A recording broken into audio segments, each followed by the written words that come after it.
How y'all doing on this fine last couple days of June?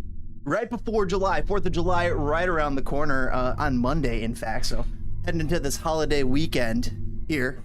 It's already starting for Spitting Fire. Let's go! Let's go! You guys ready? It has been a heck of a week. Hopefully you guys are having a fantastic one. Thanks for joining us here on Spitting Fire. We're gonna be watching Chicago Fire taking on Poop. I mean Dupe. I mean Philadelphia Union. Hashtag Dupe, as they are so infamously known as on Twitter anyway. And yeah, just having a little fun razzing them. What's going on, everybody? Trickle in, trickle in, trickle on in. Welcome to the stream. We're gonna be getting it going here. A couple minutes out from the game. We're gonna be watching live on CF97 Live. We're gonna put the link in the description of the video. We'd appreciate if you would drop us a like while you go hit that link, that live stream. Oh, it's already there. Cool. I don't even have to put it. It's set to go. We're already in like Flynn, chat. Wouldn't you know? We are probably about 8 minutes out. We got the starting lineups already going here. But I wanted to say real quick, thank you to everybody, FC, PG, Justin, everybody voting and on this and convincing me to continue to keep making fire content. Sometimes, I don't know, it's been a weird day for me. You know, one of those days where up is down, down is up, and sometimes on those weekdays you consider making changes to I mean things to, you know, because, you know, if certain things aren't working, you gotta change things up. Even still, I'll tell you later that this has created ideas for me. I got ideas to get more creative because of this fun stuff in the future for Spitting Fire. But just wanted to say thank you for everybody for your kind words and your kind support and kind of reaffirming, making me feel I was actually kind of wavering there for a minute. And here's the thing, we're all going through a little of that mid-season malaise where Fire are in last place. They just are not doing too hot at the moment, and we're all feeling that. Everybody is, and I understand that, you know, it's harder to click on some of the content. So that, like I said, is going to make me get more creative with some of the content I'm going to bring you, I believe. And also I'm going to focus more on live content as it is. I'm going to just focus more on live content. The original content, the short form content, it's just the amount of time and the amount of hours that go into editing and doing some of that stuff in the background.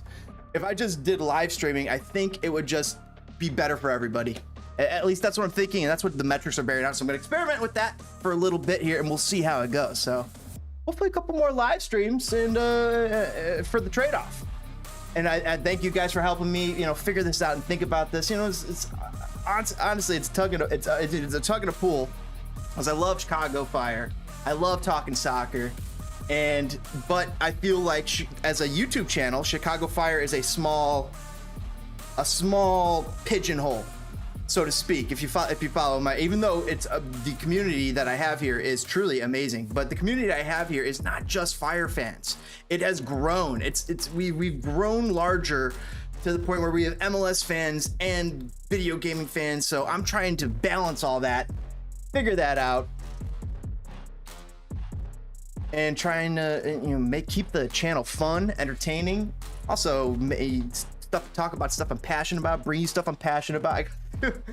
I feel like I should take the governor off a couple of things and just say bye to a couple of you know, certain things and say hello to certain new things. What I mean by that is, like, what's the ultimate goal of this channel? How far can I take this? Have I taken this as Spitting Fire as far as it can go? I don't think so. That's the thing. I feel like we could have so much more fun here. But that's the thing. I want it to be fun. I've tried to build Spitting Fire as, I don't know, like a entertainment shell from the world at large. I know we all know the world's going on. I'm hyper aware. I mean, I'm hyper aware. I could teach you how to read the news. In fact, I mean, we could do fun little stuff like that. I think I'm just going to branch out into different forms of content, but also continue with like Chicago Fire live streams, sports live streams, that kind of stuff. That's what I'm thinking anyway. RBI, What up? Just came back from me and decided to pop in because the Bulls don't play today. We play tomorrow against Atlanta United. Dude, RBI, thank you for stopping by, man. Dude, you've been awesome. Dude, it's so cool hearing when you're at the stadium out in New York. I used to be season ticket holders for the Chicago Fire, and it was a blast. We sat second row. I'm curious as to where, you don't have to tell me exactly where you sit, but I'm just like, do you like sitting up close, like in the first couple rows, or do you like sitting far back so you have a more elevated view of the playing field? I, as a player and a coach, I kind of preferred being closer to the action so I could see the game at that lower level. But we noticed as we brought friends and family and other fans of the game out, some fans wouldn't want to sit so close. They'd prefer to sit farther back. They felt like they could see more of the game. They could understand more of the action going on. And we sympathized with that. We understood. But I always find that very interesting, where people like to sit on the soccer pitch. Also, we sat on the side. We thought about sitting goal mouth, but if you're gonna sit goal mouth, you can't be on the field. You gotta be up and elevated if you're behind the goal mouth. And I think if you're gonna be on the side, you gotta be in the middle, closest to the middle of the field as possible. And I don't know, somewhere, well, you gotta watch out for the benches. We had a good spot, man. We had a good spot in Bridgeview.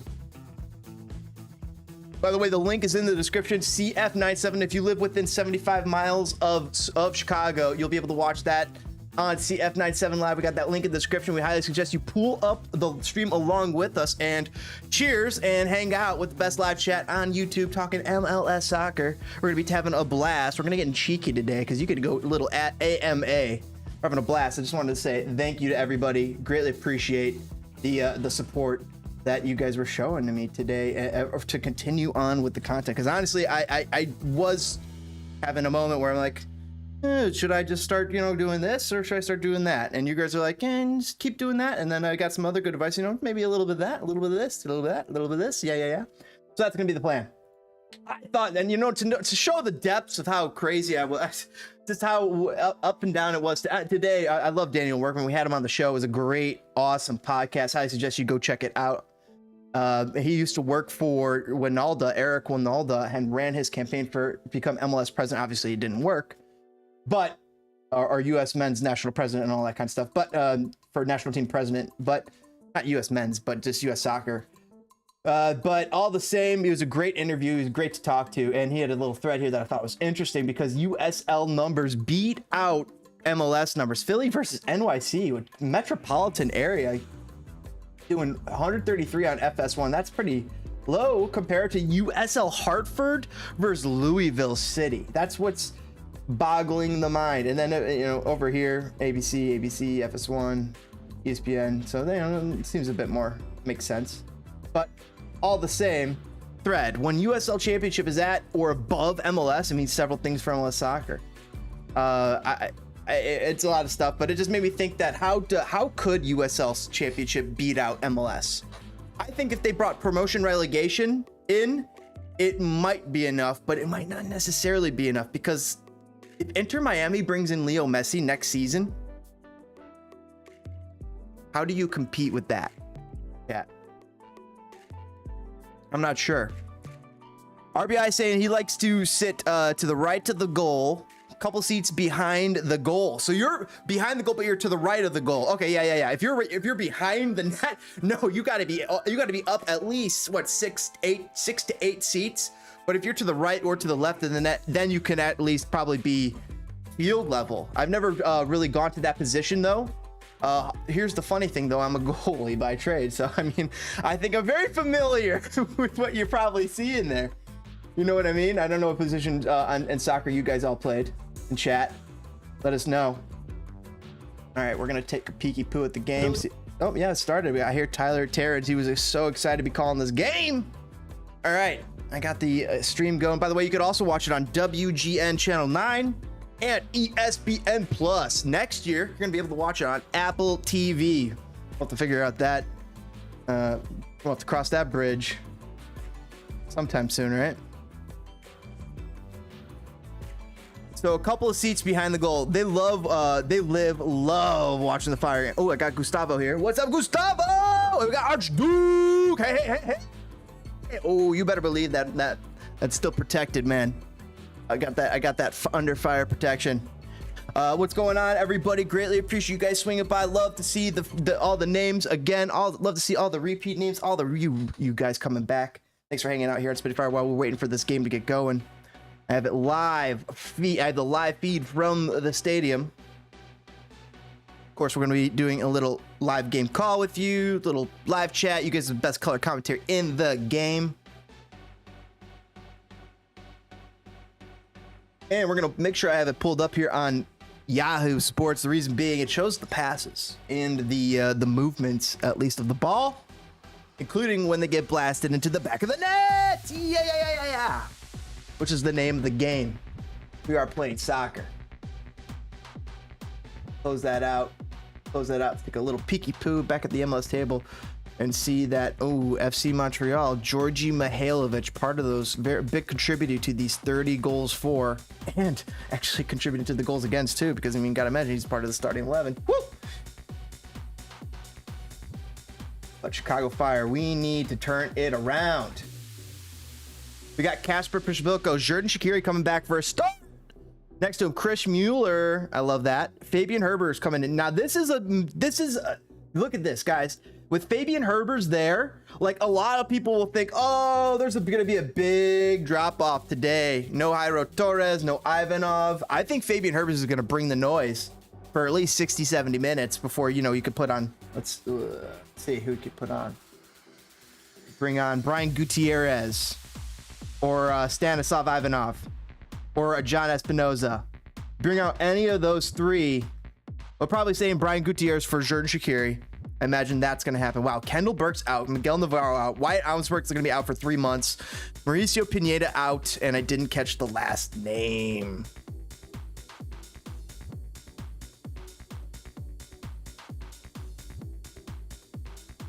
We got Gustavo Zan. What's up? When I was in high school, college, I played midfielder. I played midfielder and goalkeeper, depending on the situation. I prefer to play midfield, but I could play also goalkeeper, but I'm a short goalkeeper. That's the problem. I feel like be a better goalkeeper, you gotta be, you know, over 6 foot. I'm a 5 foot nothing goalkeeper. I mean, I'm taller than 5 foot nothing, but I'm just like, you know what I mean? I'm not a tall goalkeeper. And I think you gotta be 6 foot minimum to really be super successful. I mean, yeah, there's been absolutely cases out there, but here's the thing. Everybody's getting bigger, better, faster, stronger. Bigger, faster, stronger, better, work it better. New York City kicking it off. New York City, it looks like New York City, right? Philadelphia Union having the ball there for the first 30 seconds of the match, but now Shaqiri's gotten a touch on the ball. Here we go, guys. We are 40 seconds into the match. Chicago versus Philadelphia Union. So, do you do news about the Fire? I do occasional news about the Fire. Or at least I used to, like doing the short form content, but it just doesn't do well on YouTube. It doesn't do as well comparatively to my live form content. So I'm just gonna probably just start doing more live form content. But sometimes I would leave my seat and go to another seat around the stadium. That's always fun. See, I do enjoy a little variation, a little variety every once in a while, though. Changes the position. We go visit the fan supporters over in Section 8, for instance. That'd be one thing we do. You know, go check out the ice cream nacho section, if what have you. Find the good craft beer salesman, the one guy who's selling like good beer in the stadium, or, you know, not craft necessarily craft beer, but wherever they had the good beer in the stadium that day, which used to be right by our seats. Are there any game streams? Yes, there's multiple. I just ask that you please drop a like before you take off, or come back, pull us up on a different stream and take part in the live chat. It's a lot of fun here. We just hang out. And we can, you know, crap on the Fire or poop on Dupe. But the stream is the link is listed in the description. If you are within 75 miles of Chicago, you'll be able to watch it on ChicagoFireFC.com/live/. ChicagoFireFC.com/live/. Also, you'll be able to watch on ESPN Plus.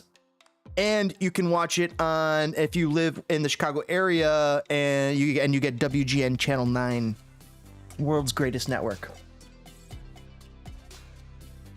Yes, I remember you, CFFC. I remember all of you guys. You guys are the greatest. You guys are coming back, and I greatly appreciate hanging out and watching a little soccer with you guys.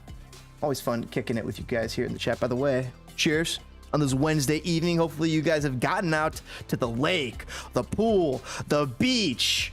Hopefully you've gotten out and to enjoy the beautiful weather that has overtaken Chicago. Maybe you got out to the park. Maybe you got out to the waterfall.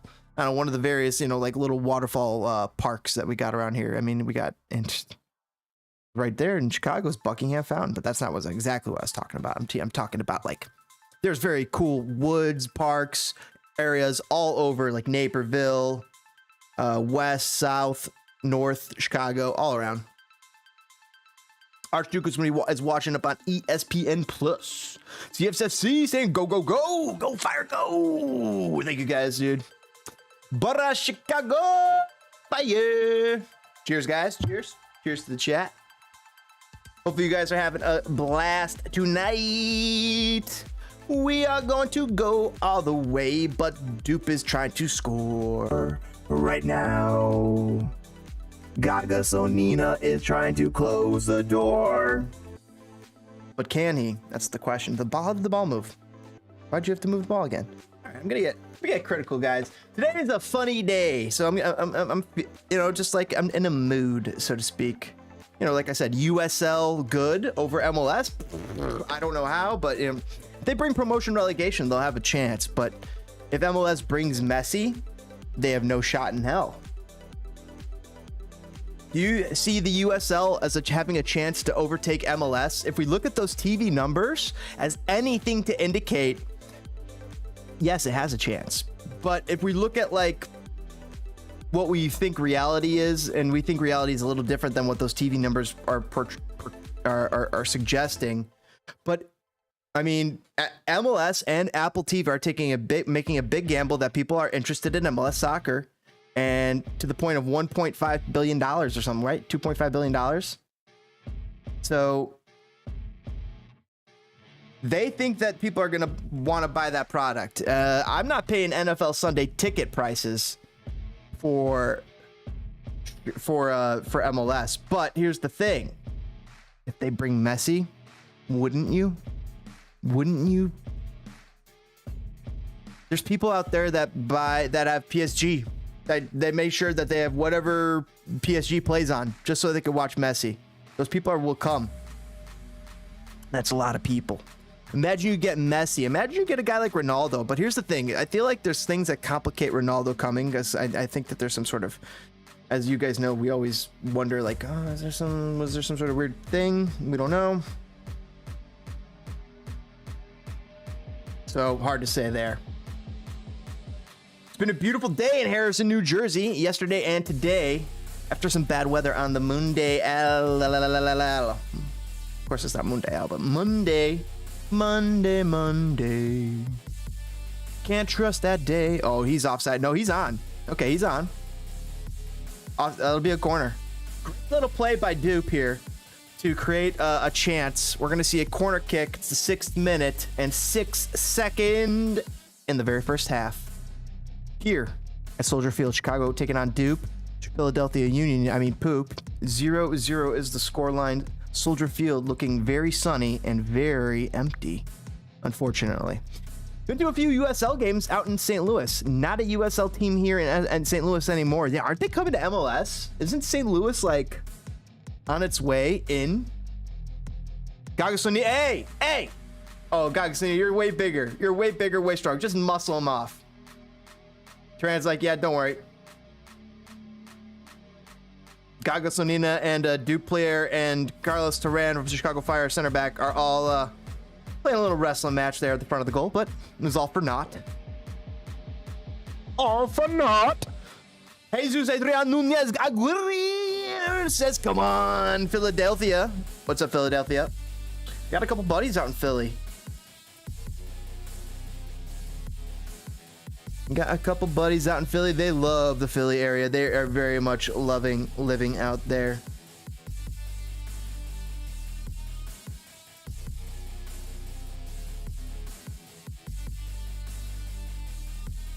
Chicago Fire. Shaqiri, Jordan Shaqiri tried to get the ball and he takes it back. Jordan Shaqiri with a little interception. And Jordan Shaqiri with a huge through ball to Prishabilko.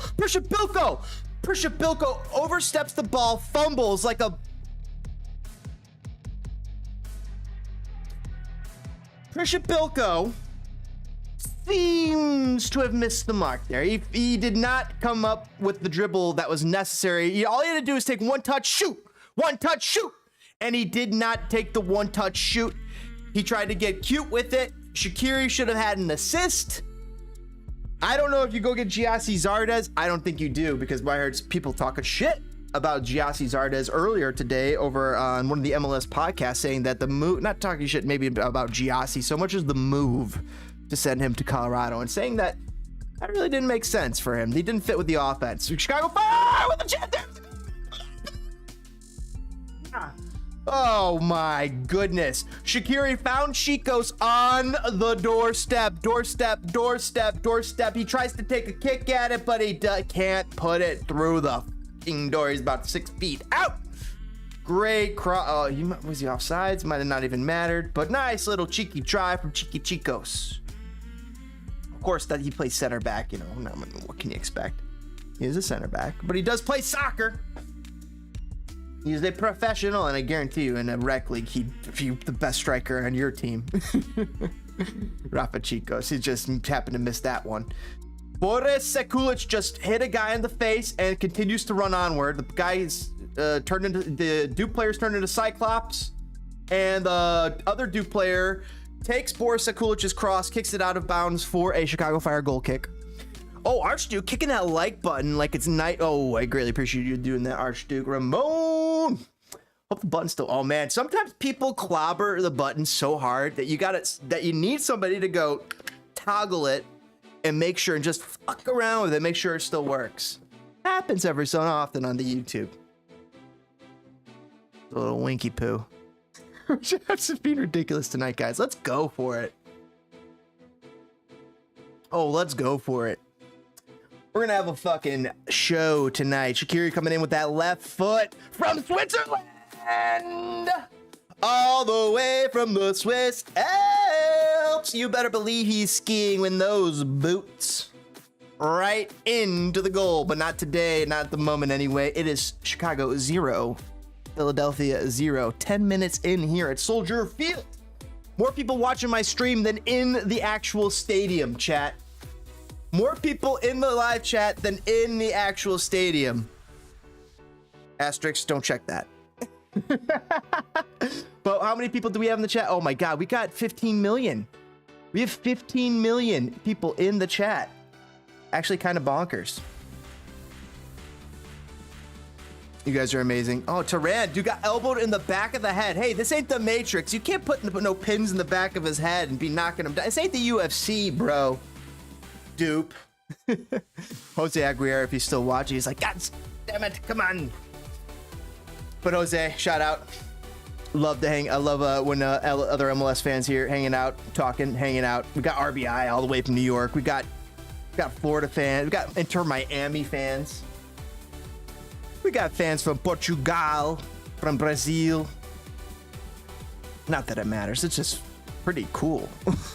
It's just really cool. The international reach of the channel here. Dude, Shaqiri's looking pissed, guys. Shaqiri read Twitter. He's fucking pissed. He's fucking furious. You guys think he doesn't read Twitter? He was... I can't say that. He was not... but yeah, Shaqiri is pissed, guys. Shaqiri not happy. Shaqiri is not happy with hashtag CF97. He sees the shit you guys have been talking. I don't know if you guys know, this guy's like one of the funnest guys on the team. This guy gives a damn, and not only he gives a damn, it's because he fucking loves the game. Dude lives for the game. Dude's a grinder. And now here's the thing, we've seen a grinder before. Bastian Schweinsteiger, absolutely amazing ambassador for the game of soccer when he came here. But he was more on his last legs. I think Jordan Shaqiri's not quite on his last legs, and people are saying he's on his last legs.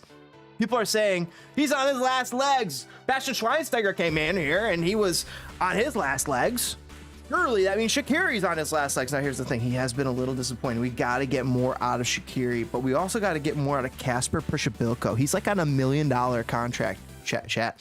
He's one of the most expensive players on the Fire, and he's been struggle bussing. Right now, Dupe on the ball. I got to play a little bit more. I got to do a little bit more play-by-play for Packy, who's depending on me. Can't watch right now. You're my only hope. Oh no. Obi-Wan spitting fire. Dupe in with a huge cross.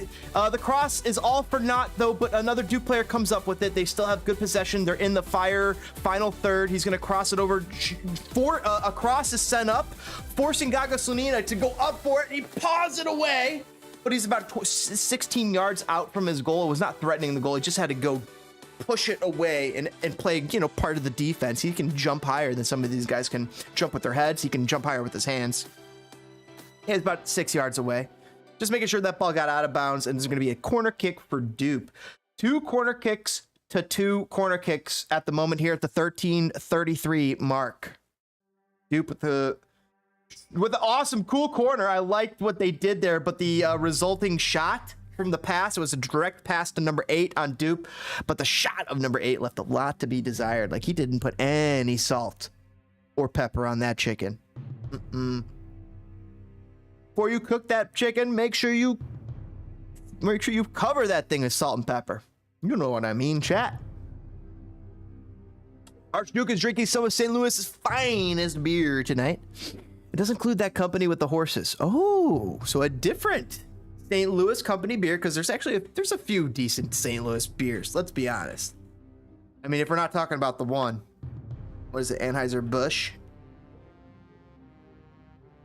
Anheuser-Busch, is that what it is? But Packy saying dude, Packy, you're the best, dude. When you guys say that to me, it lets me know you're the best. Because, man, damn it, guys. I'm just James. I'm just out here trying to have a good time, trying to give you guys a little positivity, even though sometimes I can get a little dour. I can have my days where I get a little off kilter. But damn, I try to fucking bring the positivity, you guys. Bring the fucking noise, bring the fucking heat, bring the fucking fun. That's the other thing. Sometimes, you know, it's fun.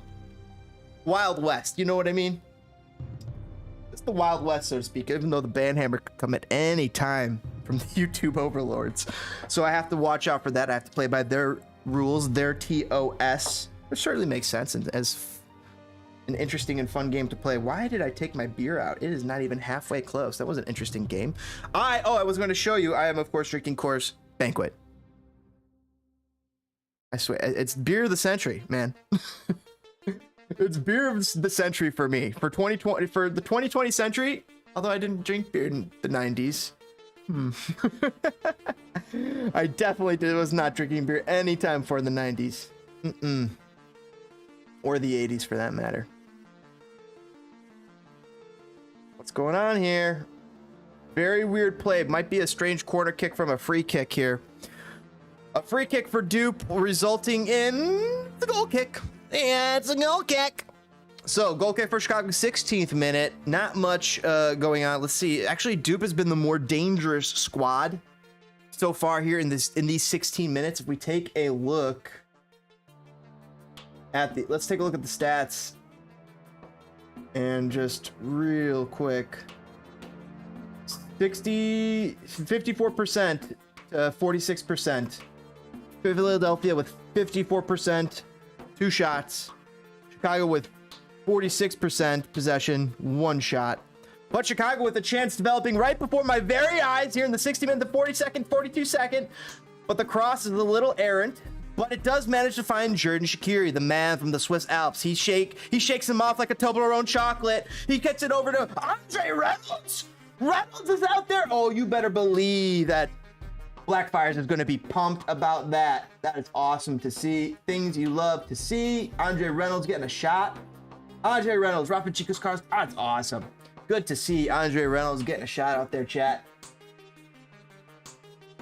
Of course, we had a great show with Iron Phil, Steve, Big Phil. A couple months back with Blackfire is a great show. Check it out. Patea 48421 says dupe. Dupe. Yeah, so I don't know what the fuck dupe stands for, but it's hashtag DOOP. You go type that in Twitter. That's apparently Philadelphia Union's hashtag. So I think it has to do with some sort of like old thing, some old joke or something, where somebody said, oh yeah, might as well be dupe or something like that. I don't really know the history. If we have any Philadelphia fans still in the chat or lingering in the chat, let us know. Where the hell did dupe come from? Christopher McPeak, all the way from Scotland. He's riding Nessie over the waves, heading over to USA. He's going to go see some games very, very soon, possibly, hopefully, Inter Miami. And when he goes and sees Inter Miami, he's going to get to see, do you guys believe this? Because I think this is going to happen next season. Leo Messi. Next season, Leo Messi is in Inter Miami, I think. I think that's going to happen. I think it's going to make that Apple TV deal even more desirable. That's my theory anyway.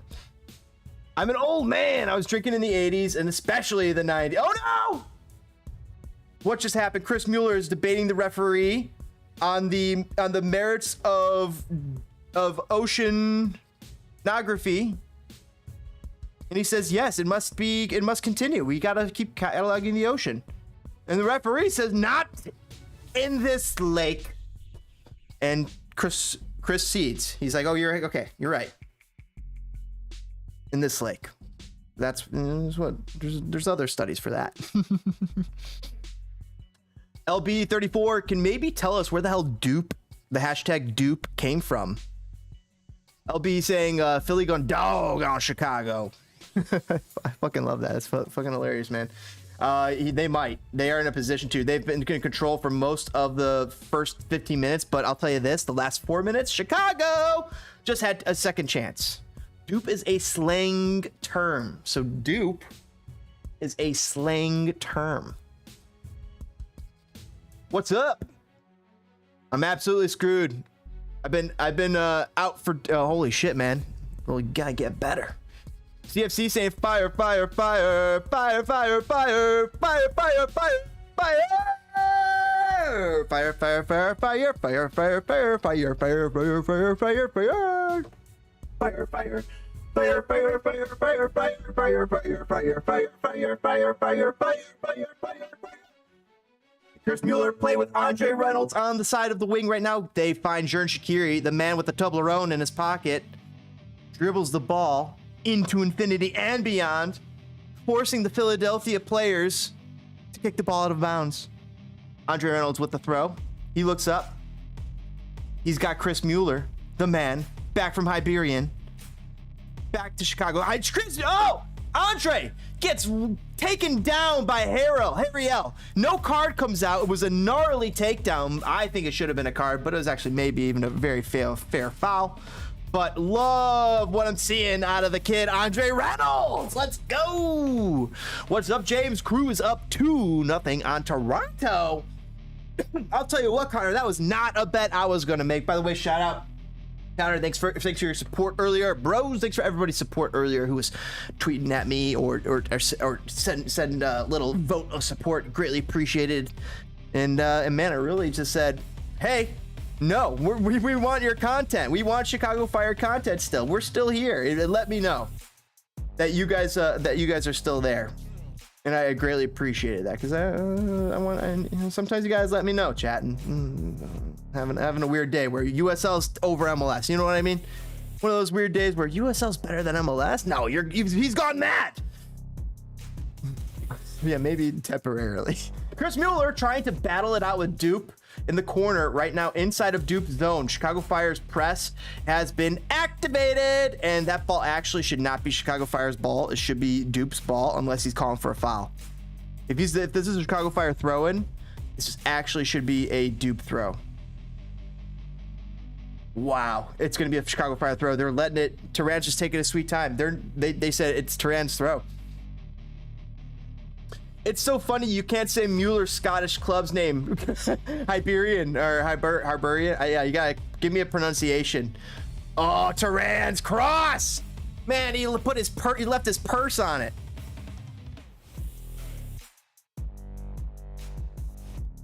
Chicago Fire with 2 crosses back into the zone in their into the Philadelphia's final third, but really didn't do much. It really didn't threaten too much other than being in a threatening area. So yeah, I'm telling you, this is Chicago Fire. This should not be Chicago Fire's ball. Oh, they're not. They didn't finish it. They didn't finish the highlight. Careful with the word fire. Yeah, fire. Fuego. Fuego. Fuego. Fuego. Fuego. Fuego. Fire. Fire. Fire. Hibernian. Okay, thank you. Hibernian. Hibernian. Hibernian. Or Hibernian. I think Hyber, right? Hyber, like a Kyber crystal from Star Wars. Gets down Jimenez, looks up, and he finds Fabian Herber's the podcast. Looks up, finds Borsa Kulic. Cross comes in, looking for Chris Mueller's head. Chris Mueller is able to somehow manage with the ball. Gets taken down by the Duke player. Another errant foul by the Duke in their final third. This is going to lead to a pretty good free kick spot. Not the greatest free kick spot, but a good one. Not a shooting territory, but definitely a great crossing territory. And you better believe Kasper Pishabilko's got height. You can't teach height. He's 6 foot fucking tall. Shaqiri's 5 foot fucking short. Chicos is 6 foot fucking tall. All right. Andre Blake in net. Oh, fuck. Guys, you can't sleep on that. You got the Jamaican international in bet. He's one of the better goalies in MLS. Absolutely. Jamaican international. Axe saying, what's up? Love to see familiar names. What's up, Axe?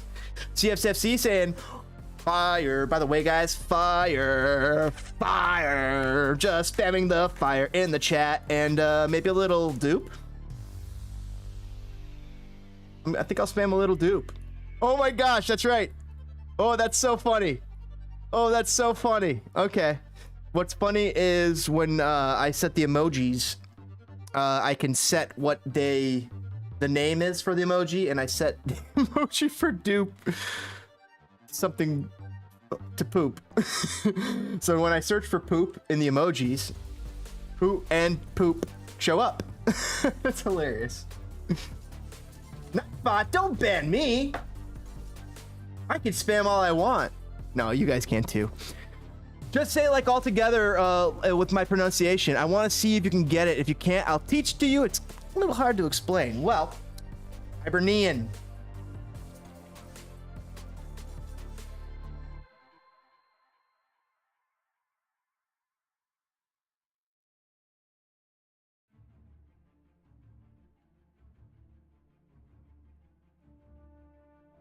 Hibernian. Hibernian. Hibernian. There you go. Do Mike Myers if you know him. Yeah, I do. Crikey. I don't know. I'm gonna have to get into it, mate. You gotta get him in a second. Yeah, it's not quite right. It's not quite right. It's a little too English. You can hear it. It's quite English. We need to go north. No, we need to go north. North. Oh no, come on. We need to get it north, man. Nope. Scree. I just gotta think Screech McDuck, right? Screech. I don't know. That's what I can think of course. And of course, you got struggling with it, chat. Shrek. Let's go. All right, donkey. Seriously, the height on this team should result in World War III. What did you just say, Packy? What the fuck? I'm just kidding. Seriously, the height of this team should result in more set pieces. Wrinkled titty fuzz. What? That's hilarious and very true, Matt Packy. Why do the Fire not have more set piece goals? Chicos is 6 foot fucking tall. Prishapilko's 6 foot fucking tall. Fabian Herbers is no slouch, I believe. Gaston Jimenez is not short. Red Bull saying, it's a trap. Poop. Poop. A bowl of poop. Oh, Dupe is coming at the Chicago Fire like a fist of rage that's been coated in milk and honey and let bees. And somehow the bees are now on it. That's actually a threatening fist when you think about it. Chris Mueller on the Chicago Fire now running at the Dupe defense. Take it down again. Give him a gosh damn card. Chat, where's the fucking card? Where's the card? Tell me, referee. Oh, there it is. Okay, referee. Thank you for assuaging my fucking pernicious desire. You son of a bitch. Control the game. And number 8's like, it's horse shit. No, you're horse shit, Martinez. You're horse shit today. Usually you play pretty decent, but today you play against the Fire, and that's you trap my player. That's horse shit. You know it. CFC fucking knows what's up, guys. Do you guys see this? Are you guys reading what I'm reading? CFFC knows what's up. Fire FC. Flame on. Let's go. Get the win. Get the win. Get the dub. Get the win. Get the dub. Get the fire out. Get the fire out. Let's turn it on. What the fuck? Turn it up, Sector Latino. Do I need you to beam me into the stadium, Soldier Field? I will do better. Not better. I will do not better, nor as good, because damn Sector Latino does a fucking fine job. They do a phenomenal job. Love the horns out of Sector Latino. They got some fun music, but damn, import me to the stadium. You need a little fun injected. But holy shit, Taki mushrooms, I'd have to censor myself, and I'd have to make sure that I would be PG material, because there would be little young chitlins in the crowd. Shots fired! Shots fired from Fabian Herbers. It did not even come close to the net. It actually looked closer to a Cody Parkey kick from the Bears, but it was a kick, and it was a shot. Just not on target. Connor knows soccer saying NYFC can fuck right off because they're tied with Cincinnati, who's been playing really well lately and actually playing really, really well, surprisingly. They're tied 3-3 at the half. Since he was actually up 3-0 early, and NYCFC has crawled back into this game. That's actually not a good indicator for Cincinnati. That's a really good indicator for NYCFC to be able to potentially even get the dub there. RBI saying, sadly, I won't be able to go to the RBI game Sunday. I'll have to stay home with my nut. Oh, dude, that's not. I mean, on the one hand, like, it's sad you can't go to the game, but staying home with the baby, happy days, happy days. Go and right around the age where a lot of action starts to happen too. That 9-month mark, right around where they're starting to say, "Mama, Dada." And they're starting to walk, or at least hint at it, or hint at mama, hint at dada. They're right around there. It's been beautiful seeing my nephew grow up. Fire don't have more goals because they lack quality finishers, passers, and players, and coaches. I mean, he's not wrong. Axe is not wrong. They lack quality finishers. Prishabilko not brought his scoring boots and didn't really even have them. If you look at his old scoring boots, I mean, never scored more than 12, which is okay. 12 is good, but didn't do that consistently either. That's the issue. RBI saying, Speedfire, do you have Discord on? I do not.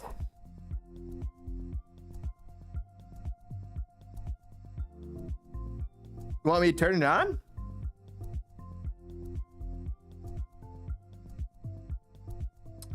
Christopher saying, if I went to America, LOL, they're gonna struggle to understand me accent, mate. Pretty mumbly as it is, and also I use a lot of slang. Oh shit, man! I got to hold on. I got to get a little Scottish accent right now. What's the hat? It's just a regular old Adidas hat that I love. It's just had this for years. Just I saw it one day and I was like, I love this hat. I like hats that have the back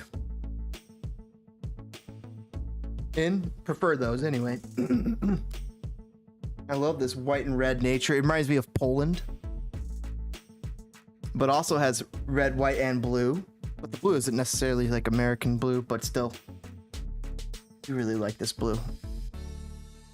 Damn it, I don't think this is the same old Fire. I do feel like there's something, this team is different. There's something different here. This project is, if this was the foundational year, if we thought about this as the year 1 project instead of the year 4 project, it's great. It's not the same old Fire, but the real problem is it's a year 4 project. It took 4 years to be able to land some sort of marquee signing in Xherdan Shaqiri. And even with that, the wins are not here because the team around him is still also trying to find their footing. This team was an 11th place team last year. It was a bad team the year before that. And it's hard to shake off being a bad team. Like, you can become a little bit better, but it's really hard to shake off being a bad team and just become really, really good. Gaga coming out right now. It's the 33rd minute. Gaga Slonina having to come out and just take the ball away. Just an easy little takeaway. It's been actually, the game slowed down a little bit. Their action was really in the first 25 minutes. The last 15 minutes has been, even the band, even Sector Latino was like, what, do we play music? Like, they were confused. Everybody was just like, what's going on? So I don't think this is the same old Fire. No, I do think there's something different. I think Ezra also it's still something different, but Frank Klopas is still here. Does that mean it can't be different than what was here with under Wiki? I think it totally, even though Frank Klopas is here, I think it could be night and day compared to what it was under Wiki.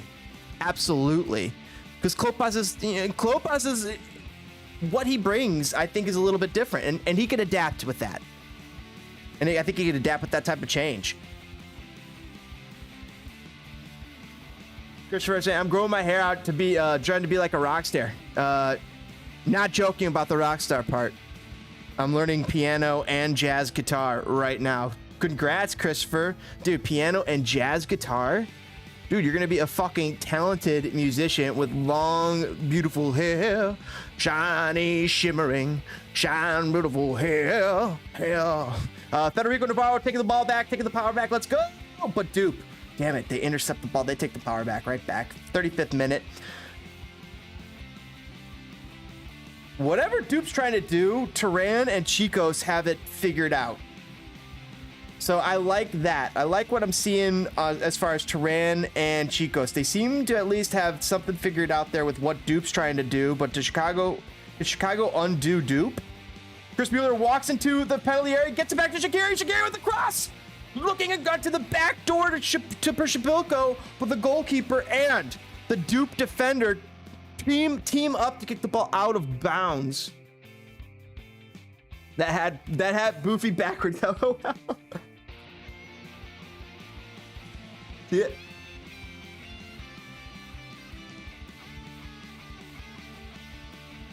That's cool, Red Bull. I remember those days. I get to spend 2 weeks alone with my baby. Oh my god, that's gonna be so much fun. You're just gonna have a blast. But also the responsibility levels very high. It's so it's nicer when, you know, your partner's there to help you take care of your baby, whether it's your baby dog, your puppy, or your baby a little bit more difficult to take care of, a lot more work. Klopas is a legend. I think he's good for the locker room. Absolutely. I do think he's good for the locker room. And that's why I think he can kind of adapt it with most coaches that can come in there. And the fact that Ezra was like okay with keeping him in there, I think too says a lot about Ezra's confidence. Like, Ezra was like, he's good for the team, keep him. He wasn't worried about a clash of egos there, and that's awesome. I mean, that tells you a lot.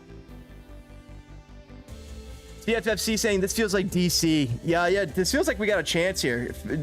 It feels like we have Dupe figured out, but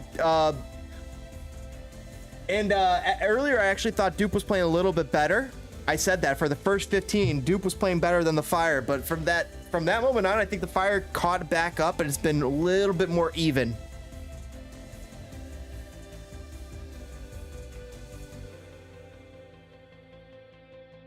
If my name was my screen name, you would think I live in Scotland. I've seen I think I've seen your name, or at least or something like it on Twitter. I believe you follow me on Twitter there, Archduke. That hat and goofy backwards. Chicago Fire, Christian Pilko. Oh my God, he put his purse on it. Chris Mueller was going to put a great shot, forcing Andre Blake to dive to his left, put the ball out of bounds for a Chicago Fire goal, for a Chicago Fire corner kick. Great shot by Chris Mueller. Did not like what I saw out of Prishabilko. So Cucho Hernandez, former EPL player, coming over to play for that yellow team, is going to be making his MLS debut versus Chicago Fire next Saturday to score a brace. LOL. Christopher saying, Mr. Pig saying, I was joking. I said the Roxburgh Park was a joke. No, you didn't, man. Go back and read your comment. It said you're becoming a rock star and you're learning piano and jazz guitar. Like literally, you're gonna become like a crazy talented Scottish musician, and Bono's gonna be like, holy shit. Gordon Ramsay's gonna be like, I should get him to come play in my restaurant openings.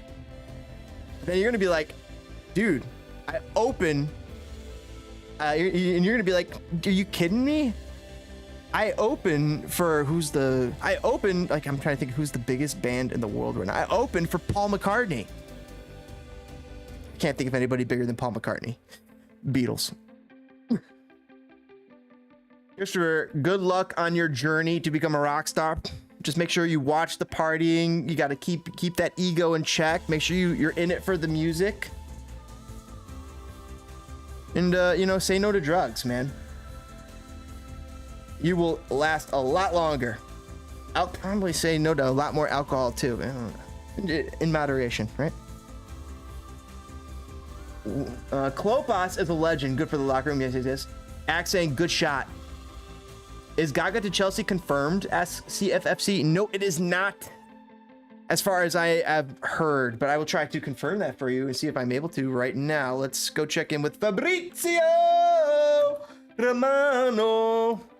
We go and check with Fabrizio Romano. We go and see what he has to say. We have to go see. Okay, here we go. Gabriel Sonina situation. Poor changes with Marina Granovskaya set to leave are slowing down the deal. But Chelsea are on it as they want Slonina, waiting for official bid to be submitted. Other clubs exploring the situation in case Chelsea deal won't go through. So Chelsea, having a slight change of board, has put a little pause on the event, and I wonder if that's going to allow Real Madrid, Bayern Munich, Manchester United, one of those other big clubs to get back into it too. I think Bayern Munich should absolutely look at them. Look at Gaga Sonina. Christian Pilko looking gutted after this latest miss. I know it's a miss. I don't even have to look. I was actually looking away, but here it comes. Yep. Oh, damn. It was actually really cool. No, I liked it. All right, Christian Pilko, I liked it. I know I just gave you shit. I know I just like literally didn't see it, and I was like, I'm gonna give him shit no matter what. But I actually liked the idea that he did there. It missed by some feet, but still, like, if it was on net, it would have really challenged the goalkeeper. And I like the idea that he presented there. He's got to just start doing a little bit better. He's got to up that scoring percentage. Archduke saying, I have the same first name as the lead guitarist of Angus McLeod. I have the same first name as the lead guitarist of AC/DC. You know who he's talking about. It's Angus. Angus Young. You know what we're talking about, chat. Angus Young, and you better believe he can fucking rock all night long. Dude's a fucking badass. Angus Young. And shook me out all night long.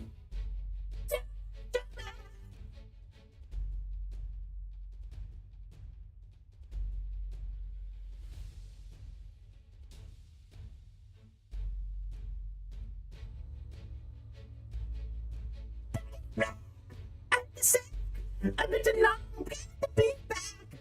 Get the foot loose from the douche that's kept me hanging about. Keep looking at the sky, cause I'm getting near. Cause I never die, not lies, cat eyes. Whoa. Sub already coming in. It's going to be Jonathan Bornstein looking at Carlos Turan, who might be recovering. I took my eyes away for another minute, chat. This is what happens. I got kicked in the ass. Like, you guys are kicking that like button to make sure it's all good. Turan, though, pulling his ass off the ground. Got the trainer attending to him. Ezra Hendrickson is ready to go with Bornstein, just in case he needs to bring in Johnny B, JB, and to do a little spot coverage for Carlos Turan. Toronto clawed a goal back, 1-2 now, versus that yellow team. Christopher McPake saying I'm horrible at drums. Well, it's good that you're playing guitar and piano. I like to drum. I don't know how to learn. I have no idea how to get to classes until I left school. So I'll tell you how to learn how to drum. And this is how Neil Peart do it. Neil Peart did it. Is it Neil Peart who did this? I think it's Neil Peart. It's one of the greatest drummers. No, it was Dave Grohl. And what he did, he had drumsticks and he had a whole bunch of pillows, and those pillows turned into the drums, and that allowed him to practice the motions, and he got really good at that. And then he put a drum kit in front of him, and then all of a sudden there's no longer pillows, and it's like, oh, whoa, holy shit. So if you're thinking about drumming, just get 2 sticks for $5 on Amazon, and you actually get probably like 8 sticks for $5. You get like a whole bunch of music. You get some sticks, drumsticks. And actually, you can get a drum pad for about $20. You can get like a sick drum pad that's like about this big. It's all you need. Just go like, and that gets you the motion. And you think you need bigger, you actually don't. You want to be that tight, because when you're that tight, you can go anywhere. When you're that tight, look at Travis Barker, who I've seen live, one of the greatest drummers in the world. I saw Travis Barker live. I've seen Neil Peart in live videos, but not live. But I've seen, the closest I think I see is Travis Barker, and he can fucking wail. Buddies who are drummers too, and man, they can fucking wail. Were you the guy that commented on Chicago Fire podcast about FC Bayern Munich? I think I was. It was me. It was me who said, hey, Bayern, you should go to Bayern. Duke taking a big shot, 45th minute, 2 minutes of stoppage time being awarded to the game. The assistant referee, he looked at his clock, did the math after watching the game. He was like, yeah, about 2 minutes. I think that's about right. Ball went out of bounds from an errant dupe shot. Gago Sanina's grabbing the ball, putting it down. He's looking around, surveying the field, looking around, seeing the fans, looking for his mom. He found her. Okay, now he's going to boot the ball. Next ACDC song is Kicked in the Teeth Again. I'm back in the saddle again. I'm back. Oh man, what is my favorite ACD song? Probably Dirty Deeds? Dirty Deeds. Dirt cheap. Or is it Done with Sheep? My dad always would joke, so you could hear it. Dirty Deeds, done dirt cheap. Malacia to Manchester United is a steal. That is a big steal for Manchester United to get Malacia. Apparently a pretty good center back. And they failed to pair him with Varane. That really does spell the writing on the wall for Harry Maguire, I'm sure. In the teeth again. I gotta hear that. Whoa. What the hell did I just log into? Sure, yeah, it's a fucking shit show. It's the Wild West out here, man. Oh shit, dude. You guys didn't tell me I left my fucking music voice on. You guys didn't tell me I left the fucking music. Oh, we got a chapter! Chris Mueller! No! Are you kidding me? Oh, Chris Mueller cannot believe this. He cannot believe this. He knows he should have had that. He should have had that. He should have had that. Barry! Great pass by Fabian Herbert. It's just an incredible emergency, like a 911 ball. Like he's going down, but he gets the pass off and it gets through to Mueller. Mueller takes a good touch and he takes the shot, but the shot's right at the goalkeeper. He was trying to place it around him, but he just misfired at halftime. Has been called, chat. Halftime has been called. No, it's 0-0 as the scoreline here in Soldier Field. Chicago Fire taking on poop. I mean dupe. I mean Philadelphia Union. The score is 0-0. Thanks for joining us here on Spitting Fire. I humbly ask you to kick that like button so that other people can find the stream, find the MLS content, find the soccer content, and find the fucking fun that we're fucking having. If you want to share it, please do. I like to share the fun with others. That's what we do here, you know. That's what we want to kick that stuff forward because you guys are fucking phenomenal. You guys are so fucking fun. Let's share our gems with the world. Let's share. Oh, Ezra Hendrickson, he's not happy. I see him. I see the frustration in his face. I can't hear his voice, but I hear it. I see it. I'm looking at it, and he is not happy. There's not even an inch of a smile on his face. He's not even thinking about the 4th of July celebration. He's got this game fully on his mind, circled. He's trying to identify what the fuck can I do to get some fucking goals, to get this team to score some fucking goals. I'm with you, Ezra. Travis Barker's badass, says Christopher Pig. His story is crazy, and his drumming is on some of my favorite IANDA or MGK also out to. But yeah, Travis Barker is awesome, dude. Seeing him live and like, oh my fucking god, dude, fucking whales. Dude was fucking upside down and going upside down like this and this and this and it was ridiculous. Packy said all CTA trains would run on time. Oh, let me. Saying all CTA trains would run on time if James was their energy source. Unstoppable! Unstoppable! Unflappable! Unbelievable! Unbelievable! Unbelievable! Unbelievable! Fire it up! Fire it up! Fire it up! Fire it up for powers! For powers! For powers! Yeah.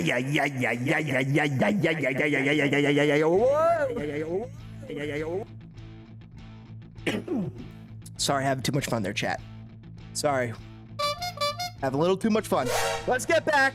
Oh, wait, it's halftime. I'm going to take a couple-minute break here, chat. Go take a couple-minute break. Take a smoke break. Take a potty break. Take a drink break. Take the puppy out for a puppy walk. I think actually that's what I'm going to have to do. Got to make sure she's taken care of. Always take care of the puppy. Take care of the baby, take care of the 9-month-old. We'll be back here in about 5-6 minutes here for the second half. Thanks for joining us here on Spinning Fire. You guys are the fucking best in the business. You guys better fucking believe it. I have so much fucking fun just sitting here, just chatting with you guys. It's our own little radio station, just radio Spitting Fire with literally the best guests on the planet. Let's fucking go. I'll quickly catch up on comments, and I'm going to take off here for a couple minutes. Seen Dave Grohl and his first band Scream. Are you kidding me? Dude, that's insane. Archduke, that's a throwback. That's so fucking cool. Before he was with in Nirvana with Kurt Cobain. That's so amazing. And Chris Novoselic. Packy saying the auto-tune is absolutely killing me. I know, sorry, man, dude. You guys gotta let me know when I leave the auto-tune on. If I leave the auto-tune on, you guys gotta let me know. Malaysia's left back. Oh, what? I thought Malaysia was a center back. Does that mean Shaw's out? Oh, wow. Thanks, Christopher. Christopher with the excellent report, though. Greatly appreciate it. Mr. Roboto. Goodbye. Goodbye. All right, guys, I'm going to take off here for a couple minutes. I'll be back in about 5 or 6. And I suggest you guys go too as well. And then make sure you guys kick that like button, trickle back in, and you better believe we got some fun shit in store for you next half. You guys want to know? I'll tell you. You guys want to know? I'll tell you. What? That's the teaser. I'll see you guys shortly. This makes me want to dance.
Footballers, we're back for that second half. Thanks for joining us here on Spitting Fire. You guys are the best in the business. Thank you for joining us. Greatly appreciated watching soccer with you guys. The best live chat. It's been lit. It's been fire tonight, guys. It's been awesome. It's been a little different. I think it's been we've had a lot of fun here. I feel like we're gonna even have some more fun. Second half, guys. It has been a blast.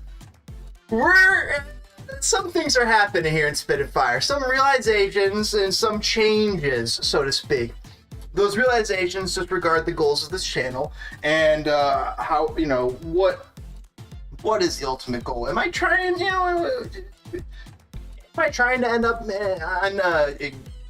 on live calling games? That'd be awesome. That'd be awesome. But at the same time, I'm just gonna let it hang out here. Just have a little fun with you guys. Let's freaking go. So Archduke saying, time to take my pupper for a quick walk. Yep, dude, get it going. Get that dog out. We'll get that dog out for a quick walk. Keep walk. You know they love it. Let me take a peek at the game. Confirmed, still commercials. So we are liking what we're seeing out of the Chicago Fire here. Actually, for the last 35 minutes or so, it seems like they figured something out. 30 minutes or so, they figured something out. They figured out how to stop the Philadelphia Union, the poop offense, and they've also figured out how to get inside of the Dupe's zone. Now, Philadelphia Union has had their own chances. However, some of the chances just aren't having that same amount of risk that the Chicago Fire's chances seem to have. So that's something to look out for the second half. I think a goal could be coming for Chicago Fire. Can we get into focus here? Fire, fire, fire, fire, fire, fire, fire! Says CFFFC. When is the next Football Manager stream? Dude, I had so much fun on that Football Manager stream when I found something out. Our save is fucked. Our save, all MLS saves are fucked. So we had an injury happen live on stream to John Duran during our last live stream for Football Manager. Now, because of that reason, he is unable to register with the squad.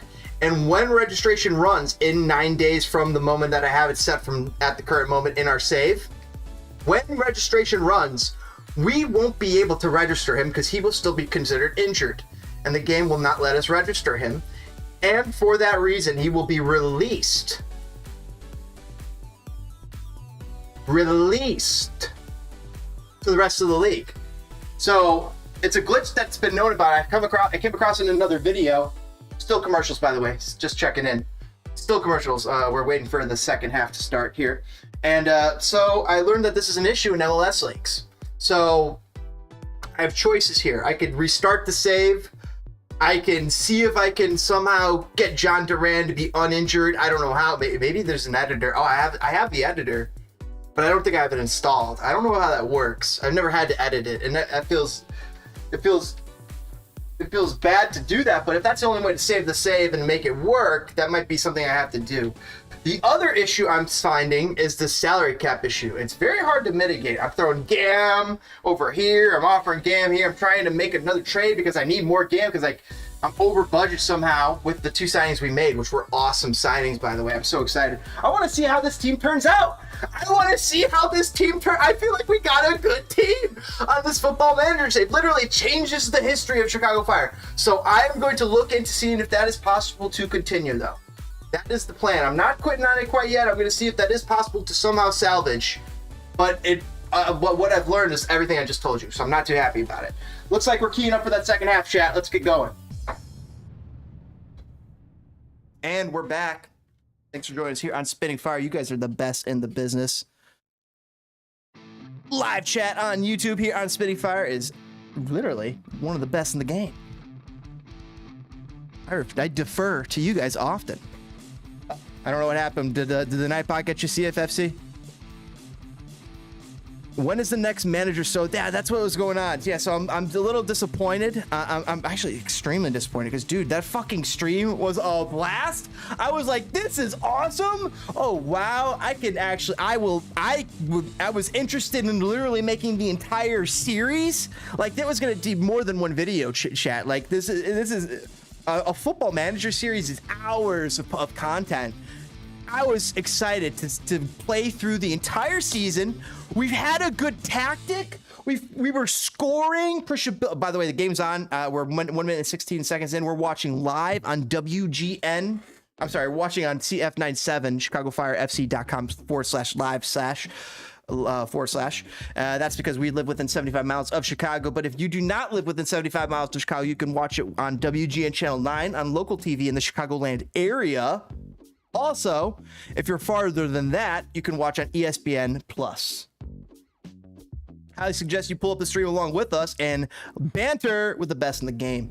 Have fun, go wild, and go fire, fire, fire! The CFF, see your chance! Oh my god! Oh my god! Oh my god! Dupe might have just literally almost scored. They headed the ball down. It went off the post. Gago Sonina scrambled, and it looks like he made a goal line save. They might have to check the cameras on that. Great little pass from Gago Sonina to Chris Mueller to jumpstart the offense, though, the other way. For Sekulic over on the right side. Sekulic. You hear I said that? I heard it too. Sekulic. Shaqiri fumbles it. Fuck. But Gaston steps up and passes it to no one. Thanks for joining us here at Spitting Fire. By the way, everybody, greatly appreciate you guys joining us live here on as we watch Chicago Fire take on Dupe Philadelphia Union. So, chat, it's been amazing. It has been amazing. This whole Chicago Fire Soldier Field experience has just been absolutely amazing, and you could absolutely see the results playing out right in front of you and how amazing they are, to the tune of like 6,000 fans. Oh, that looks like it's a goal. 6,000 fans or so it looks like in there. Doesn't look like a lot. Risk arrest, scream fire, fire, fire. I'm screaming fire in a, well, if you guys, technically with the chat here, man, this is a dangerous thing, man. You guys are putting me at risk. What the truck? How dare you? How dare you? How dare you put me at risk? Making me see fire in a crowded room. Fire, fire, fire! Fire, fire, fire! Cross comes in, Chicago fire! Fabian Herbert tries to look up Casper Priscibilco's phone, the cell phone number, doesn't realize that he already had it saved in his contacts.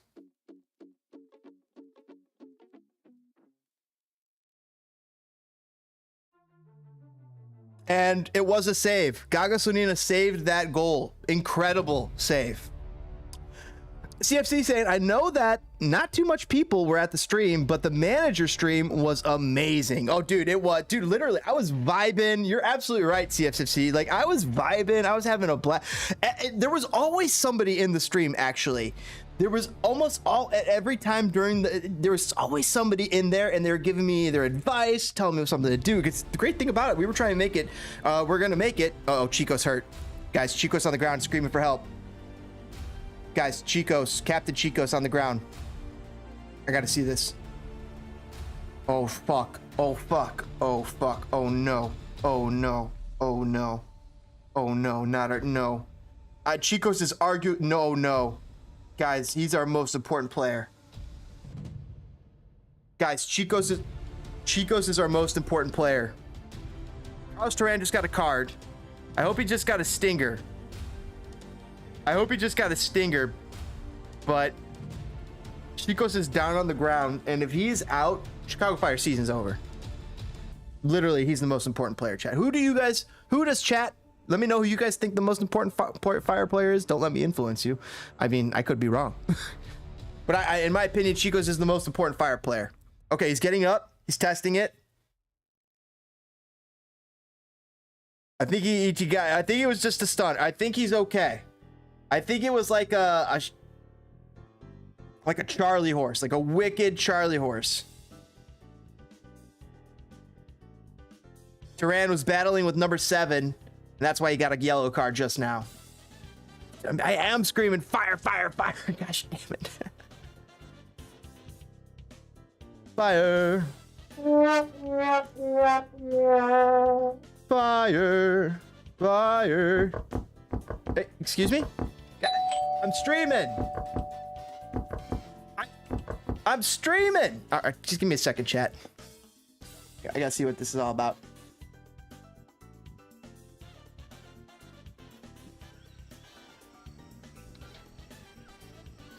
Oh, it's you. Of course, I should have known. Thanks for joining us here on Spitting Fire. You guys are the best in the business. Holy shit. Did somebody just take a shot at... Oh, crap. All right. Yeah, people are dropping in. Back to the game. Back to the game. Back to the game. Back to the game, chat. People were dropping in Fortnite. I had to get out of there fast. Gaga, 51st minute here. It is 0-0 at Soldier Field. More people in the stream than actually in the stands. Thank you for joining us here on Spitting Fire. Greatly appreciate you guys choosing Spitting Fire for your live stream service today.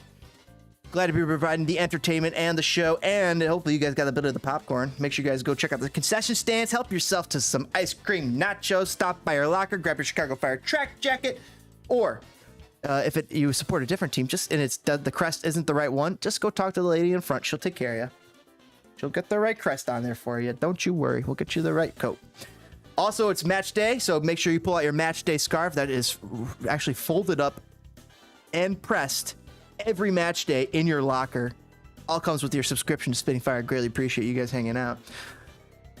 Gaga Slanina tap dancing on the ball. You didn't know he took tap dancing lessons, did you? Well, he does. Actually, he takes it and he tap dances on the ball. He always did it. It was actually his talent. He did it at the talent contest for school, and people laughed at him, but he's going to be laughing at them when he signs for Real Madrid. And he'll say, who's laughing now? The tap dancing goalie. Boris Sekulic comes in with a big cross, but it's too tall for Too Tall Jones, Kasper Przybyłko. Trickles its way over to Andre Reynolds. Andre Reynolds looks up, finds Chris Mueller. Chris Mueller. Back to Andre. Andre finds Shaqiri. Shaqiri dancing in the box like a sugar plum fairy from Switzerland. The sugar plum fairy dances his way out of the box. He's now retreated to the corner, gets it to Andre. The Chicago Fire continue with a very, very dangerous bit of possession deep inside of the dupe zone, looking for Fabian Herbers inside of the middle to try and spring some sort of dangerous creative chance, but no! Dupe takes the ball back. No! Andre Reynolds says, no, I'm taking the ball back. Gets it back to Federico Navarro. Federico finds Gaston Jimenez. Gaston to Andre. Gaston, Andre to Jimenez. To Federico. Federico looks outside, finds Boris. Boris, he's invincible. Invincible Boris gets it to Federico Navarro. Federico Navarro is charging at the net. He gets into the zone. He looks up. He finds Fabian Herbers. Herbers takes a crack at it, and it looks like it creamed off of a duped player's foot. But the referee is awarding a goal kick. CFFC saying Gaga just bailed us out with that goal line save. Huge save there. Chat. By the way, thanks for joining us here on Spitting Fire. I ask that you guys kick that like button if you already haven't. It's free. It helps other people find the stream. Thanks for joining us here as we hang out and have a blast.